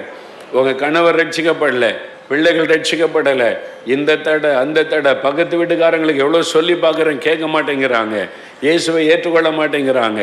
நீங்கள் ஒரு நாள் 1 மணி நேரம் முழங்கால நின்று, ஆண்டவரை இந்த என் கணவருடைய ரட்சிப்புக்காய் நான் என் முழங்கால நின்று ஜெபிக்கிறேன்னு வெள்ளைக்கரையும் கொடுத்து சின்சராக ஜெபிச்சு பாருங்க, அதற்கு தனி வல்லமை உண்டு. அல்லேலூயா. டாக்டர் பாலியாங்கிச்சோ நமக்கு தெரியும், தென்கொரியாவில் தேவனால் எழுப்பப்பட்ட ஒரு பெரிய தேவ மனிதர். அவருடைய ஜெபத்தை நான் கவனித்திருக்கிறேன். நாங்கள் ஜெபமலைக்கு அழைச்சிட்டு போன போது இந்தியாவிலேருந்து நாங்கள் போனவங்க கொஞ்சம் பேர் தான். சாம் ஜெபத்துரன் தலைமையில் நாங்கள் போயிருந்தோம். அந்த ப்ரேயர் மவுண்டுக்கு கூட்டிகிட்டு போனாங்க. பெரிய ஹால், ஒரு 2000-3000 பேர் உட்காரலாம். நான் கொஞ்சம் பேர் தான் இருந்தோம், ஒரு 200-300 பேர். பாலங்கிச்சை மாதிரி ஸ்டேஜில் நின்று, இதை விட சின்ன ஸ்டேஜ் பார்க்க நான் முன்னால் உட்காந்துருந்தேன். ஃப்ரெண்டில் நான் உட்காந்து எனக்கு ரொம்ப ஆசை அவர் பேசுகிறதெல்லாம் கேட்கணும், அனுபவத்தை கேட்கணும்னு. ஜெபத்தை பற்றி, ப்ரேயரை பற்றி 20 நிமிஷம் தான் பேசினார். ஒன்லி 20 மினிட்ஸ் பேசிட்டு, now we are going to pray for 2 hours, 2 மணி நேரம் நம்ம ஜெபிக்க போகிறோம் அப்படி சொல்லிட்டு யாரும் வெளியே போக முடியாது. நோபடி வில் கோ அவுட், கதவெல்லாம் மூடிடுங்கன்னு சொல்லிட்டார், வெளியே போக முடியாது. அதில் நிறைய அமெரிக்கன்ஸ் வந்திருந்தாங்களா, அவர் சொல்கிற அமெரிக்கன்ஸ், ஐயோ அமெரிக்கன்ஸ் நீங்கள் ஜெபமே பண்ணுறதில்ல, இன்றைக்கி முழங்கால் போட வைக்கிறாரு, எல்லோரும் முழங்கால் ஜெபிச்சே தான் ஆகணும் நீங்கள் அப்படியே சொல்கிறார். பேசிட்டு நானும் ஜெபிக்க போகிறேன்னு அவர் முழங்கால் போட்ட ஸ்டேஜில், அந்த ஸ்டேஜில் முதல்ல முழங்கால் படிக்கிட்டு சேர் பக்கமாக திரும்பி முழங்கால் படிக்கிட்டு ஜெபம் பண்ணினார். நான் இந்த மாதிரி பக்கத்தில் முழங்கால் போட்டுட்டு அப்போ ஜெபம் பண்ணிவிட்டு அப்பப்போ அவரே பார்க்குறாரு, அவர் எப்படி ஜெபிக்கிறாரு. நான் உண்மையில் நான் சொல்ல கற்றுக்கொள்ள தானே வந்ததுனால அந்த காலத்தில் கேமரா வச்சு ஃபோட்டோ எடுத்துட்டேன் நான். அப்புறம் கொஞ்ச நேரம் இந்த பக்கமாக திரும்பி முழங்காலில் உட்காந்து அப்படியே ஜெபிக்கிறார். அப்படியே உட்காந்து முழங்காலில் உட்காந்து அப்படியே ஜெபிக்கிறார். அப்படியே ஆடி ஆடி ஆடி இப்படி தான் ஜெபம் பண்ண அசைந்து ஜெபிக்கிறார். அவர் கண்ணை மூடி ஜெபிக்க ஆரம்பித்தார் பாருங்க. 3 பொசிஷன், முழங்கால நின்று அந்த சேர் பக்கமாக திரும்பி முழங்கால நின்று பிடித்து கொண்டு ஜெபிச்சார். முன்பக்கமாக திரும்பி முழங்கால உட்கார்ந்து ஜெபம் பண்ணினார். இது மாதிரி 3 பொசிஷனில் தான் ஜெபிச்சார். அவர் கண்ணை மூடி ஜெபிக்க ஆரம்பித்தார். அவர் கண்ணை திறக்கும் போது எக்ஸாக்டாக 2 மணி நேரம். அவர் சொல்கிறார், எனக்கு 2 மணி நேரம் எப்படி ஜெபிக்கணும்னு தெரியும், 3 மணி நேரம் எப்படி ஜெபிக்கணும்னு தெரியும்னு அவர் சொல்லுகிறார். என்னை உள்ளத்தை ரொம்ப அசைத்தார். அப்போ எனக்கு ஜெபத்தின் மேலே இன்னும் ரொம்ப தாகம் வர காரணம், தென்கொரியாவுக்கு போயிட்டு வந்த பிறகு அவருடைய ஜெப வாழ்க்கை எனக்குள்ளே பல மாற்றங்களை உண்டாக்கின. எப்படி ஜெபிக்கிறாங்க அவங்க, எப்படி முழங்காலில் நின்று ஜெபிக்கிறாங்க என்பதை பார்த்து என் உள்ளத்தில் ஒரு அசைவு. அங்கே முழுகிற ஜெபம் பாலிங்கச்ச சர்ச்சில் நடந்தது. அந்த சர்ச்சில் 25,000 பேர் மெயின் சாங்சுவரியில் உட்காரலாம். 25,000 பேர். வெளிநாட்டிலேருந்து வந்தவங்களுக்கு ஒரு பகுதியில் உட்கார வச்சு டிரான்ஸ்லேட் பண்ணுவாங்க ஆங்கிலத்தில். அது பாதி வரைக்கும் தான், 1 மணி 1:30 மணிக்கு அது முடிஞ்சிடும். அதுக்கப்புறம் கொரிய பாஷையிலே நடத்துவாங்க. அப்போது அதுக்கு மேலே நாங்கள் இருக்க மாட்டோம், எழும்பி வந்தோம். 2 மணி, ஒரு அதிகாலை 2-2:30 மணிக்கு எழும்பி வந்தபோது பார்த்தா அந்த வெள்ளிக்கிழமை முழுகிற ஜெபத்தில் எல்லா வாரமும் நடக்கும், எல்லா நாளும் முழுகிற ஜெபம். சனிக்கிழமை தவிர எல்லா நாளும் முழுகிற ஜெபம். வெள்ளிக்கிழமை பார்த்திங்கன்னா பெரிய அளவில் முழுகிற ஜெபம். 25,000 பேர் உட்கார, சர்ச்சு ஃபுல். 9 மணிக்கு பிந்தி வந்தால் உள்ள இடம் கிடைக்காது. அதன் பிறகு பார்த்திங்கன்னா வராண்டாவில் உட்காந்து ஜெபிக்கிறாங்க, வெளியில் உட்காந்து ஜெபிக்கிறாங்க, ஆட்கள் ஜெபிக்கிறாங்க. நாங்கள் அதை பார்த்து கொண்டே வந்தால் ஒரு அந்த வெளியில் வந்துட்டோம். நாங்கள் சாம் ஜெபத்திரனெல்லாம் வெளியே போகிறதுக்கு எங்களுக்கு பஸ் ஒழுங்கு பண்ணியிருந்தாங்க, போகிற இடத்துக்கு வர வெளியே வந்தோம். 2:30 மணி இருக்கும். அப்போ மெயின் சாங்சுரி விட்டு வெளியே வந்துட்டோமா, ஒரு சத்தம் கேட்குது ஒரு ஹாலுக்குள்ளே. என்ன சத்தம் கேட்குதுன்னு கதவை போய் திறந்து நான் பார்த்தேன். அங்கே பார்த்தா அது ஒரு பெரிய ஹால், 3000 பேர் உட்கார ஒரு ஹால் இது மாதிரி இருக்குது. அதுக்குள்ளே ஒரு கூட்டம் முழுகிற ஜெபம். மெயின் சாங்சுரியில் 25,000 பேர் உட்காந்துருக்காங்க, இங்கே ஒரு 3000 பேர். இது என்னப்பா தனியாக முழுகிற ஜெபம் நடக்குது, இது யாருன்னு கேட்டால் எல்லாம் யூத்து, வாலிபர்கள் தனியாக முழுகிற ஜெபம். அங்கே 3000 பேர் உட்காந்து அவங்களே ஜெபம் நடத்துகிறாங்க, அவங்களே ஜெபிக்கிறாங்க, ஜெபம் பண்ணுறாங்க. அதை விட்டுட்டு இன்னொரு ஹால் பார்த்தா அந்த ஹாலுக்குள்ளே சத்தம் கேட்குது. இங்கே ஜெப சத்தம் கேட்குன்னு நான் போய் கதவை திறந்து உள்ளே பார்த்தா அதுக்குள்ளே ஒரு 300 பேர் உட்காந்துருக்காங்க. 300 பேர் சேரில் உட்காந்துருக்காங்க. ஒருத்தர் ஸ்க்ரீனில் அது தெரியுது, ஒருத்தர் இப்படி செய்கை காமிச்சிக்கிட்டே இருக்காங்க. இந்த ஆட்களில் ஊன்னு அப்படியே சத்தம் ஜெபிக்கிறாங்க. நான் கேட்டேன், இவங்க யாருங்க, விடிய காலம் 2 மணி 2:30 மணி, இவங்க யாருன்னு கேட்டால் இவங்க டெஃப் அண்ட் டம். இந்த சர்ச்சில் இருக்கிற விசுவாசிகள் காது கேட்காது, வாய் பேச மாட்டாங்க. இவங்க எதுக்கு வந்திருக்கிறாங்க, முழுகிற ஜெபத்துக்கு வந்து தேசத்துக்காக ஜெபிக்கிறாங்க. அந்த செய்கையில் ஜெப குறிப்பை கொடுத்துட்டா அவங்களுக்கு பேச முடியாது, காது கேட்காது, ஒன்று ஜெபிக்கிறாங்க, இருதயம் ஜெபிக்கிறது. நான் கண்ணால் பார்த்தேன் இதை, எனக்கு ஆச்சரியம். என்னடா அது, காது கேட்குறாங்க, பேச முடியாதவங்கள நம்ம ஊரில் ஹீலிங் ப்ரேயருக்கு தானே கூட்டிகிட்டு வருவாங்க, இவங்க முழுகிற ஜெபத்தை, ஆமாம் இவங்க முழுகிற ஜெபத்தில் உட்காந்து தேசத்துக்காக ஜெபிக்கிறாங்க. அதான் ஆச்சரியம் பாருங்கள். நீங்கள் உங்கள் வீட்டில் இருக்கிற சின்ன பிள்ளைகளெல்லாம் கூட்டிகிட்டு வரணும் முழுகிற ஜெபத்துக்கு. அல்லேலூயா. என் பிள்ளைய பார்த்துக்கிட்டுங்கன்னு கணவரை விட்டுட்டு வந்து கணவர் ஜெபிக்காமலே போயிட்டாரு. அவரையும் கூட்டிகிட்டு வரணும் அடுத்த முறை. அல்லேலூயா சொல்லுங்க. வாங்க சேர்ந்து ஜெபிக்கலான்னு சொல்லி. சின்ன பிள்ளைகள் வேணால் படுத்து தூங்கட்டும், பரவாயில்ல, பக்கத்தில் கிட்ட தூங்கட்டும். ஜெபத்தில் நீங்கள் ஜெபிக்கலாம்ல. எல்லாரையும் ஜெபிக்கிறவங்கள மாற்றணும். அல்லேலூயா சொல்லுங்க. அப்படி ஜெபிக்கிறாங்க. அதெல்லாம் பார்த்துட்டு என்னென்ன நடக்குது, சாம் ஜோத்ரன்ட்ட கேட்டேன், என்னென்ன நடக்குது இங்கே. இதெல்லாம் எப்போன்னா 35 வருஷத்துக்கு முன்னால் நான் பார்த்தது. இப்போ இப்படி பாரு, 35 வருஷத்துக்கு முன்னால் நான் பார்த்தது. அதுதான் எனக்குள்ள இன்னும் ஜபத்து குறித்த தீவிரத்தை உண்டாக்கினது. அது மாத்திர வெளியே வந்துட்டோம். சர்ச்சுக்கு வெளியில் குளிர், சர்ச்சுக்கு வெளியில் வந்துட்டா அந்த சர்ச்சு மண்டபத்தில் உள்ள இடம் இல்லையா, ஒரு 10-15 வாலிபர்கள் வெளியே நின்று அப்படியே ஜெபிக்கிறாங்க. ராத்திரி 2:30 மணிக்கு ஜெபிக்கிறான். அப்படியே தேசத்துக்கு 10-15 வாலிபர்கள். அவங்களுக்கு பாட்டு கிடையாது, ஜெப நடத்த ஆள் கிடையாது. அவங்க தனியாக அவங்க தேசத்துக்காக ராத்திரி எல்லாம் ஜெபிக்கிறாங்க. என்னப்பா ஜெபிக்கிறாங்கன்னு பார்த்தா, சின்ன சின்ன கார்டன், சர்ச்சை ஒட்டி பெரிய கார்டன் கிடையாது, சின்னதாக கொஞ்சம் குரோட்டன்ஸ் எல்லாம் வச்சுருந்தாங்க. அங்கே சத்தம் கேட்குது, ஜெபிக்கிற சத்தம், அழுகிற சத்தம். இங்கே என்னடா சத்தங்கன்னு உள்ள பார்த்தா, ஒரு கணவனை மனைவியை மடியில் பைபிளை வச்சுக்கிட்டு கை கோர்த்து அழுது ஜெபிக்கிறாங்க. 2 பேர் உட்காந்து அப்படியே சர்ச்சுக்கு வெளியில் உட்காந்து படியில் உட்காந்து அழுது ஜெபிக்கிறாங்க. நான் பார்த்தேன், என்ன நடக்குது இங்கே, இந்த மாதிரி இந்த மக்கள் ஜெபிக்கிறாங்களே என்பதாய். நான் பேட்ரிக் ஜாஷ்வான்ட்டு வந்து பேசினேன்னு, தென்கொரியா போயிட்டு வந்தால் இந்த மாதிரி ஜெபிக்கிறாங்க, அந்த மாதிரி நான் பார்த்ததே இல்லையா அண்ணன் அப்படின்னு சொன்னேன். அப்போ அண்ணன் ஒரு வார்த்தை சொன்னாங்க, அவங்க மேலே ஜெப ஆவி ஊற்றப்பட்டு இருக்கிறாரு. அந்த மன்றாட்டின் ஆவி ஊற்றப்பட்டதுனால தான் அப்படி ஜெபிக்கிறாங்க. அப்போ தான் தெரிந்து கொண்டேன், நம்ம ஆட்களுக்கு தேவை இந்த மன்றாட்டின் ஆவி ஊற்றப்படணும், ஜெப ஆவி ஊற்றப்படணும் தான். அதுக்கப்புறம் தான் அதிகமாக திருப்பத்தூர்லலாம் அதுக்காக ஜெபிக்க ஆரம்பித்தேன், மன்றாட்டின் ஆவி ஊற்றப்படணும்னு சொல்லி. அப்போ இப்போ நமக்கு என்ன ஆவி தேவை? ஜெப ஆவி தேவை. முழங்காலில் நிற்கிற ஜெப ஆவி நமக்கு தேவை. இயேசு கெத்செமனே தோட்டத்தில் ஜெபித்த மாதிரி ஜெபிக்கிற முழங்கால் ஜெபத்திற்கான ஒரு அபிஷேகம் நமக்கு தேவை. பவுலும் பேதுரும் முழங்கால் படிட்டு ஜெபித்த மாதிரி ஜெபிக்கிற ஒரு அபிஷேகம் நமக்கு தேவை.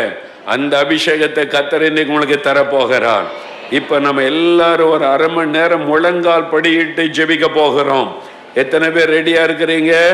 நிறைய பேருக்கு முழங்கால் போட வழி இல்லை, அது நெருக்கமாக இருக்கிறீங்க. முடிந்த எல்லாரும் நெடுமுழங்கால் படியிடுங்க பார்க்கலாம். முடிந்த எல்லாரும் நெடுமுழங்க, பின்னால் மேலே இருக்கிறவங்க கூட யார் முடியுமோ முழங்கால் படியிடுங்க. சேரில் பின்னால் இருந்தால் கொஞ்சம் கஷ்டப்பட்டாலும் முழங்கால் போடுங்க. ஆண்டவர் பார்க்கட்டும், வலிக்கட்டும், கொஞ்சம் கஷ்டப்படட்டும், எல்லாம் முழங்கால் போடுங்க பார்க்கலாம். எல்லாம் கொஞ்சம் இங்கே பழக. 1/2 மணி நேரம் முழங்காலில் தான். ஆண்டவரே, நான் உட்கார மாட்டேன், நான் முழங்கால் வலிச்சாலும் பரவாயில்ல, வீங்கினாலும் பரவாயில்ல, என் முழங்கால் பாதிக்கப்பட்டாலும் பரவாயில்ல, முடிந்த எல்லாம் முழங்கால் போடுங்க, முழங்கால் போடுங்க. எல்லாரும் எவ்வளோ பேர் முழங்கால் போட முடியுமா போடுங்க. வயசானவங்க பரவாயில்ல, உங்களுக்கு முடியலன்னு இப்போ நான் கட்டாயப்படுத்தலை. முடிந்தவங்க முதல்ல முழங்கால் போடுங்க. முடியாதவங்க பரவாயில்ல, வயசானவங்க வியாதிப்பட்டவங்க வந்திருந்தா பரவாயில்ல, உட்கார்ந்து கொள்ளுங்க. ஒருவேளை நீங்கள் எழும்பி நின்று கொண்டால் நல்லது. ஒன்று முழங்கால் படிக்கணும், அல்லது எழும்பி நிற்கணும். சம்பளம் போட்டு உட்கார்ந்துக்கிட்டு ஜெபம் பண்ணக்கூடாது. ஜெபம்னா 2ல் 1 முழங்கால் படிக்கிடுங்க, அல்லது எழும்பி நின்று கொள்ளுங்க. கர்த்தருக்கு ஒரு மரியாதை கொடுக்கணும்ல. ஜெபம் என்பது தேவனோடு பேசுவார். அப்போ ஆண்டவருக்கு என்ன மரியாதை கொடுக்குறோம்?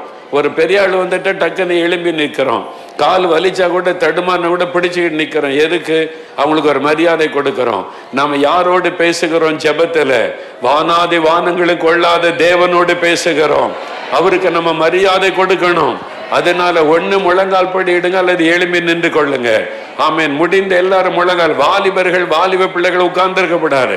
முழங்கால முடக்கணும், முழங்கால முடக்கணும், வலிக்கணும், பரவாயில்ல. ஒரு 1/2 மணி நேரம் இன்றைக்கு ஆண்டவர்ட்ட முழங்கால நின்று, சென்னை பட்டணத்திற்காக ஒரே காரியத்துக்கு தான் ஜெபம். சென்னையில எழுப்புதலை பார்த்தே ஆகணும்.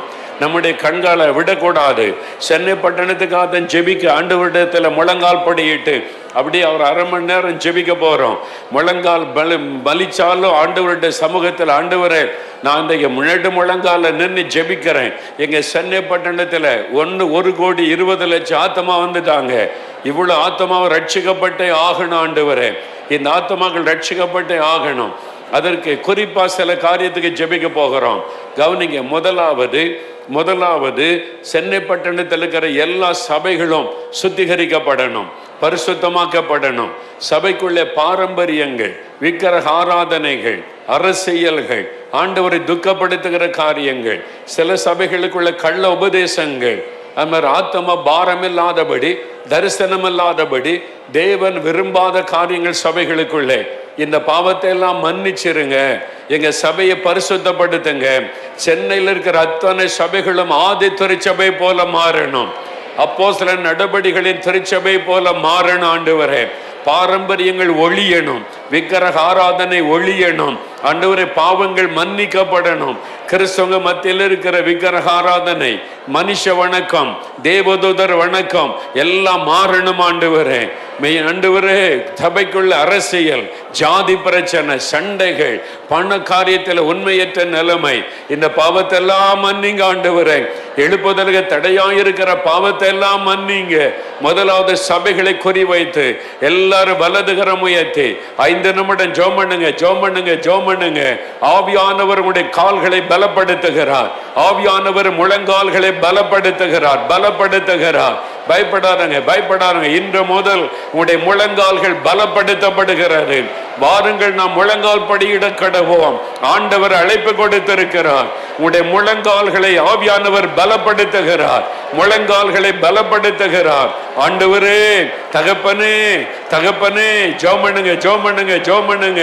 ஆண்டவரே, நாங்கள் தமிழ்நாட்டில் இருக்கிற, சென்னை பட்டணத்தில் இருக்கிற சபைகளுக்காக ஜெபிக்கிறோம், சபைகளுக்காக ஜெபிக்கிறோம். சொல்லுங்க, சொல்லுங்க. ஆண்டவரே, பரிசுத்தப்படுத்துங்க, சபைகளை பரிசுத்தப்படுத்துங்க. சபைகளிலே முழங்கால் ஜெபங்கள் ஏறெடுக்கப்படணும், சபைகளிலே முழங்கால் ஜெபங்கள் ஏறெடுக்கப்படணும். சபைகளை பரிசுத்தப்படுத்துங்க. ஆண்டவரே, பரிசுத்தப்படுத்துங்க. வேண்டாத காரியங்களை அப்புறப்படுத்துங்க. ஆண்டவரே, கள்ள உபதேசங்களை மன்னிங்க. பொய்யான உபதேசங்கள், கள்ள உபதேசங்கள், அந்தி கிறிஸ்துவின் உபதேசங்கள் எல்லாத்தையும் மன்னிச்சிருங்க, பரிசுத்தப்படுத்துங்க. சபைக்குள்ள ஜாதி சண்டைகள், ஆண்டவரே, சடங்காச்சாரங்கள், பாரம்பரியங்கள், எழுப்புதலுக்கு விரோதமான செயல்கள், சாத்தானுக்கு இடம் கொடுக்கிற சூழ்நிலைகள் எல்லாத்தையும் மாத்துங்க. ஆண்டவரே, மன்னிச்சிருங்க. ஆண்டவரே, பரிசுத்தப்படுத்துங்க. ஆண்டவரே, ஆதி திருச்சபை போல எங்களுடைய சபைகள் மாறட்டும், மாறட்டும், மாறட்டும். விடாதங்க, விடாதங்க. ஜெபம் பண்ணுங்க, சபைகளை குறிவைத்து ஜெபம் பண்ணுங்க. இது ஆண்டவருக்கு பிரியமான ஒரு ஜெபம். சபை ஆண்டவருடைய மனவாட்டி, கிறிஸ்துவின் மந்தை. உம்முடைய மந்தை பரிசுத்தமாக்கப்படணும், உம்முடைய மனவாட்டி பரிசுத்தமாக்கப்படணும், உம்முடைய திருச்சபைகள் சுத்திகரிக்கப்படணும், எழுப்புதலுக்கு ஆயத்தமாக்கப்படணும். பாவங்களை மன்னிச்சிருங்க, அக்கிரமங்களை மன்னிச்சிருங்க, மீறுதல்களை மன்னிச்சிருங்க. ஆண்டவரே, சடங்காச்சாரங்களை மன்னிச்சிருங்க, மனுஷ பாரம்பரியங்களை மன்னிங்க, அவைகளை அப்புறப்படுத்துங்க. மனுஷ பாரம்பரியங்கள் சபைகளை விட்டு வெளியாகட்டும். ஆண்டவரே, தகப்பனே, சபைகளை பரிசுத்தப்படுத்துங்க, ஆதி திருச்சபை போல மாற்றுங்க. ஜெபிங்க, ஜெபிங்க, ஜெபிங்க. எல்லாரும் ஜெபம் பண்ணுங்க, கருத்தா ஜெபம் பண்ணுங்க, பாரத்தோடு ஜெபம் பண்ணுங்க. பரலோகம் இந்த ஜெபத்தை கவனித்துக் கொண்டிருக்கிறார், பரலோகத்தின் தேவன் கவனித்துக் கொண்டிருக்கிறார். உங்களுடைய ஜெபம் தேவனுக்கு பிரியமான ஒரு ஜெபம். இன்றைக்கு இரவு திருச்சபையில ஆண்டவர் மாற்றத்தை உண்டாக்க அவர் காரியங்களை செய்ய போகிறார்.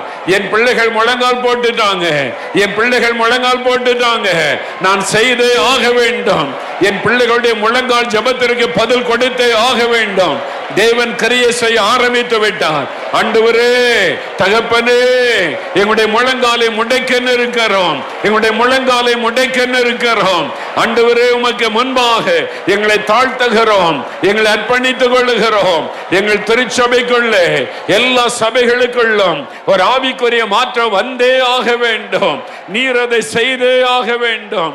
நீர் மன்னிக்கணும், மன்னிக்கணும், மனம் இறங்கணும், சுத்திகரிக்கணும். நாங்கள் அதற்காக பாரத்தோடு ஜெபிக்கிறோம், சபைகளுக்காக பாரத்தோடு ஜெபிக்கிறோம். ஆண்டவரே, thank you Lord. எல்லா சபைகளை குறித்த பாரமும் என்னை நெருக்குகிறது என்று பவுல் சொல்லுகிறார். அந்த பாரத்தோட நாம ஜெபிக்கணும். 2 கரங்களை பரலோகத்துக்கு நேராய் உயர்த்தி சிங்காசனத்தில் அமர்ந்திருக்கிற கர்த்தரை பார்த்து, இந்த சென்னை பட்டணத்தில் காணப்படுகிற எல்லா பாவங்கள் நீக்கப்படணும், பட்டணம் சுத்திகரிக்கப்படணும். மீறுதல்கள் மன்னிக்கப்படணும். நாங்க திறப்பில் நெருக்கிறோம். இந்த பட்டணத்துக்காக திறப்பில் நெருக்கிறோம். நீங்களே ஜெபிங்க, கதறி ஜெபிங்க, பெருமூச்சு விட்டு ஜெபம் பண்ணுங்க. எத்தனை பாவத்தை நீங்க கண்ணால பாக்குறீங்க, அதெல்லாம் சொல்லி சொல்லி சொல்லி சுத்தம் பண்ணுங்க, பரிசுத்தப்படுத்துங்க. ஆண்டவரே ஜெபிங்க. இன்னும் கதறுதலோட எவ்வளவு சத்தமா ஜெபிக்க முடியுமோ ஜெபிங்க. ஆண்டவரே இறக்க செய்யுங்க. இந்த பட்டணம் சுத்திகரிக்கப்படணும். அந்த பட்டணம் எழுப்புதலுக்கு சுத்திகரிக்கப்படணும். அக்கிரமங்களை மன்னிங்க, மீறுதல்களை மன்னிங்க. ஜெபிங்க. விடாதங்க. இன்னும் சத்தமா ஜெபம் பண்ணுங்க, பாரத்தோடு ஜெபம் பண்ணுங்க. ஒரே பேரான குமாரனுக்காக புலம்புவதை போல சீயோன் குமாரத்தையே புலம்பு. உன் குமாரத்திகளுக்காக மூச்சைத்து கிடைக்கிற பிள்ளைகளுக்காக மார்பேல அடித்து கொண்டு புலம்பு. என்ன வார்த்தையின்படி புலம்பி ஜெபம் பண்ணுங்க, கதறுங்க. இன்னும் ஒரு நிமிடம் எல்லாரும் ஜெபம் பண்ணுங்க. ஜெபிக்கிறோம். பட்டணம் சுத்திகரிக்கப்படணும். பட்டணத்தின் பாவங்கள் மன்னிக்கப்படணும். ஆண்டவரே, உம்முடைய வல்லமை இறங்கணும். உம்முடைய இரத்தத்தினாலே இந்த பட்டணம் கழுவப்படணும். ஆவியானுடைய வல்லமையினாலே பட்டணம் சுத்திகரிக்கப்படணும்.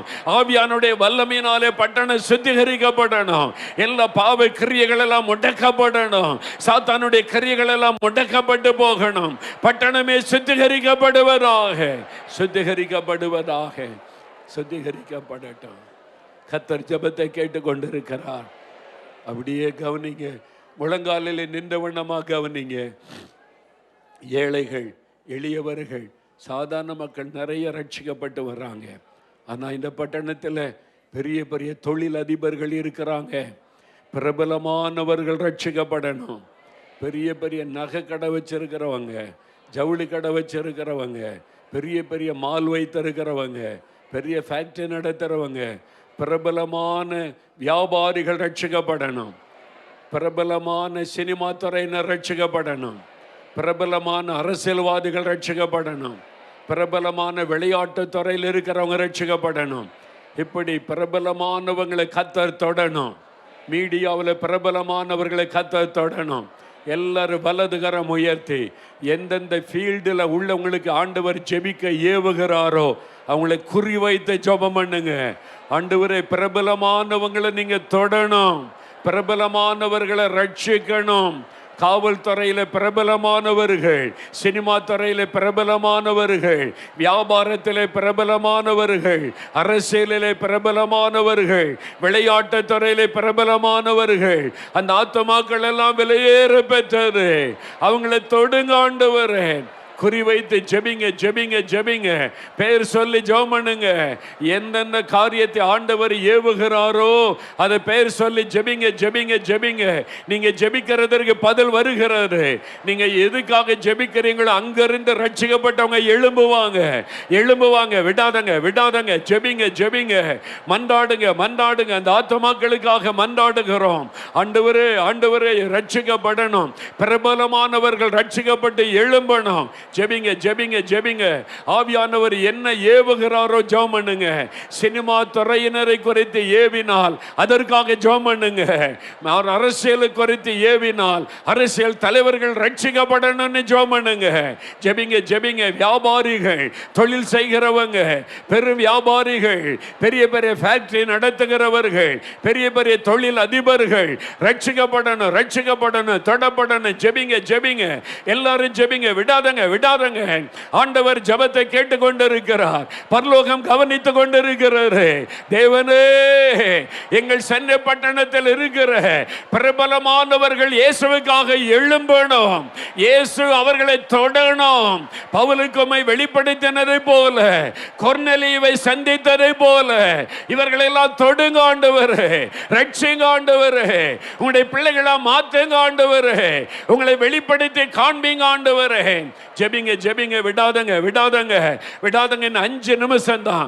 எல்லாரும் கருத்தா ஜெபிங்க ஜெபிங்க, சத்தத்தை உயர்த்தி ஜெபிங்க.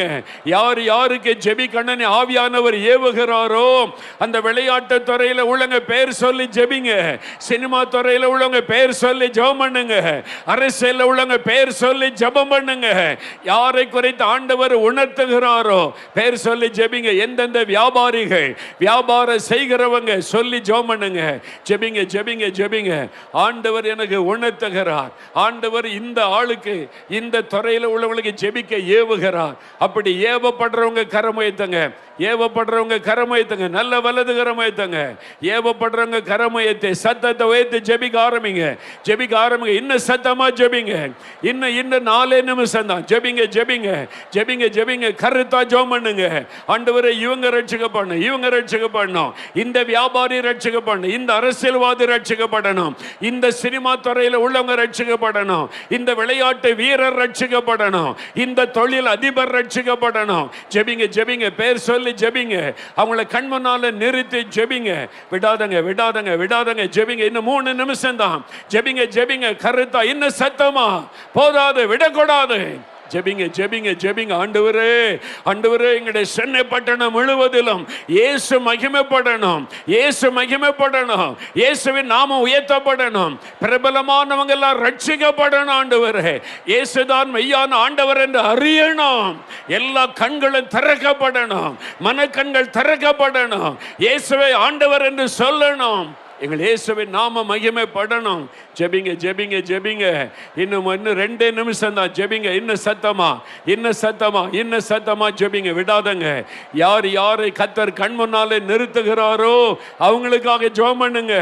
அந்த பிரபலமானவர்களுக்காக ஜெபம் பண்ணுங்க. நீங்க ஜெபிச்ச அவங்க ரட்சிக்கப்பட்டே தீருவாங்க. நீங்க ஜெபிச்ச ஆண்டவர் அவளை தொடுவார். அவங்க ரட்சிக்கப்படுவாங்க, ரட்சிக்கப்படுவாங்க. கர்த்தர் ஜெபத்தை கேட்டுக்கொண்டிருக்கிறார். இன்னும் 2 நிமிஷம், 2 நிமிடம். ஜெபிங்க ஜெபிங்க, விடாம ஜெபம் பண்ணுங்க. கருத்தா ஜெபிங்க. முழங்கால்கள் பலப்படுகிறது, முழங்கால்கள் பலப்படுகிறது. வலிச்சாலும் பரவாயில்லை. இன்னும் 2 நிமிஷம் தான். நெல்லுங்க, கர்த்தர் பலன் தருகிறார். உடைய முழங்கால்களை பலப்படுத்துகிறார். ஜெபிங்க ஜெபிங்க, விடாதங்க. Thank you lord, thank you lord. ஜெபிங்க ஜெபிங்க, கருத்தா ஜெபம் பண்ணுங்க. Gabandalabo shaga gabandalabadum bandabadu dalandaraba gabandalaba shaga gabandalabum bandadu dalandalabo kabasharaba gabandalabadum bandagabandala dara sharaba gabandalabudukum dugaba dabanda dalandara shaga gabandala dala gabandalabaka. வருகிற நாட்கள்ல சென்னை பட்டணத்தில் பிரபலமானவர்கள் எழும்பி சாட்சி சொல்ல போறாங்க. அவங்க சாட்சியா நிக்க போறாங்க. பட்டணம் அதிர போகிறது. பிரபலமானவங்கள் இயேசுதான் ஆண்டவர்னு சொல்ல போறாங்க. நான் ரட்சிக்கப்பட்டிருக்கிறேன்னு சொல்ல போறாங்க. ஒவ்வொரு துறையிலும் எழும்ப போறாங்க. நாங்கள் அதை விசுவாசிக்கிறோம், நாங்கள் அதை விசுவாசிக்கிறோம். எங்கள் ஜெபம் கேட்கப்பட்டது, விசுவாசிக்கிறோம். அல்லேலூயா, அல்லேலூயா. இன்னும் சில குறிப்பிட்ட நபருக்காக ஜெபிக்கிறீங்க. அரசியலில் சில கட்சி தலைவர்கள் சிலருக்காக ஜெபிக்கிறீங்க. சினிமா துறையில் சிலருடைய பெயரை சொல்லி ஜெபிக்கிறீங்க. உங்களுடைய ஜெபம் கேட்கப்பட்டாரு. வர்ற நாட்கள் அவங்கெல்லாம் தொடப்பட்டு கர்த்தருக்காக எழும்புவாங்க. அப்படி இன்னொரு முறை கரம் உயர்த்தி அவங்களுடைய பெயர் சொல்லி ஜெபிங்க. ஆண்டவரே, அவங்களுடைய ரட்சிப்புக்காக நான் ஜெபிக்கிறேன். அவருடைய மனக்கண் திறக்கப்பட ஜெபிக்கிறேன். அவர்களுக்கு நீங்கள் வெளிப்படுத்த வேண்டும் என்று ஜெபிக்கிறேன். அப்படி சொல்லுங்க. அவங்களுக்கு உங்களை வெளிப்படுத்துங்க, வெளிப்படுத்துங்க. அவங்களுக்கு உங்களை வெளிப்படுத்துங்க. அவங்களை சந்திங்க, அவங்களை தொடுங்க. அவங்களுக்கு உங்களை வெளிப்படுத்தி காண்பீங்க. அவங்க ரட்சிக்கப்படணும், ரட்சிக்கப்படணும். ஜெபம் பண்ணுங்க, ஜெபம் பண்ணுங்க. குறிப்பா ஜெபம் பண்ணுங்க, ஜெபம் பண்ணுங்க. கர்த்தர் ஜெபத்தை கேட்டுக்கொண்டு இருக்கிறார். சிங்காசனத்தில் அமர்ந்திருக்க கர்த்தருக்கு முன்னால உங்களுடைய ஜெபங்கள் போய்கொண்டிருக்கிறது. ஜெப தூபம் எழும்பி கொண்டிருக்கிறது. யார் யார் பெயரை சொன்னீங்களோ பரலோகத்தில் பெயர்கள் பதிவு செய்யப்படுகிறது. நீங்க ஜெபிக்க ஜெபிக்க அவங்க எல்லாம் தொடப்படுவாங்க, ரட்சிக்கப்படுவாங்க. ஆமென். இப்ப எல்லாரும் கரமுயர்த்தி 1 நிமிடம் ஸ்தோத்தரிக்க போகிறோம். ஆண்டவரே, என் ஜெபத்தை கேட்டீர். நான் ஜெபித்த ஒவ்வொரு காரியத்துக்கு பதில் தந்து கொண்டிருக்கிறேன். நல்லா ஸ்தோத்திரம் பண்ணுங்க. வாய் திறந்து என்னை ஜெபிக்க வைத்த தேவனுக்கு ஸ்தோத்திரம். என் முழங்காலை பலப்படுத்தின தேவனுக்கு ஸ்தோத்திரம். எங்க பட்டணம் சுத்திகரிக்கப்பட்டதற்காய் ஸ்தோத்திரம். எங்க பட்டணத்தில் சபைகளுக்குள்ளே மாற்றம் வந்து கொண்டிருக்கிறதற்காய் ஸ்தோத்திரம். சுத்திகரிப்பை உண்டாக்கி விட்டதற்காய் ஸ்தோத்திரம். பிரபலமானவர்களை ரட்சித்து சாட்சியாய் மாற்றுகிறதற்காய் ஸ்தோத்திரம். நல்ல ஸ்தோத்திரம் பண்ணுங்க, ஸ்தோத்திரம் பண்ணுங்க. அல்லேலூயா, அல்லேலூயா, அல்லேலூயா. அரை மணி நேரம் கர்த்தர் உங்களுடைய முழங்காலை பலப்படுத்தி இருக்கிறார். இனி இது 1 மணி நேரமா மாறும். உங்களுடைய வீடுகளில் முழங்கால நின்று ஜெபிங்க. முழங்காலின் ஜெபம் வல்லமை உள்ளது. அல்லேலூயா சொல்லுங்க. அல்லேலூயா. தகப்பனே, முழங்கால் படியிட கடவும் வாருங்கள்னு சொன்னீங்க. உம்முடைய பிள்ளைகள் உம்முடைய அழைப்பிற்கு கீழ்ப்படிந்து முழங்காலில் நின்று ஜெபிக்க அர்ப்பணித்து கொண்டாங்களே, அவனுடைய முழங்கால்களை கர்த்தர் இன்று முதல் பலப்படுத்துவீராக, வல்லமைப்படுத்துவீராக. முழங்காலிலே நின்று இன்னும் அதிகமாய் ஜெபிக்க கிருபை கொடுப்பீராக. இன்று முதல் பலப்படுத்தி நடத்தும் அப்பா. இந்த முழங்கால் ஜெபத்துக்கு பதில் தந்து விட்டீர். நாங்கள் சென்னை பட்டணத்துக்குள்ள ஆச்சரியமான மாற்றங்களை பார்க்க போகிறோம். பெரிய மாற்றங்களை பார்க்க போகிறோம். அதற்கு அடையாளமாய் மந்திரவாதிகள் ரட்சிக்கப்பட போகிறாங்க. பிரபலமானவங்க ரட்சிக்கப்பட போறாங்க. அந்த செய்திகளை நாங்கள் கேட்க போகிறோம். நாங்கள் விசுவாசிக்கிறோம், விசுவாசத்தை அறிக்கையிடுகிறோம். தகப்பனே, உம்முடைய பிள்ளைகளுடைய விசுவாசத்தை பலப்படுத்தும்படி அடையாளங்களை காண்பித்து அவளை உற்சாகப்படுத்தும். தொடர்ந்து இப்படி ஜெபிக்க உதவியும் கிருபையும் தாரும். இயேசு கிறிஸ்துவின் நாமத்தில் ஜெபிக்கிறோம் பிதாவே. ஆமென், ஆமென்.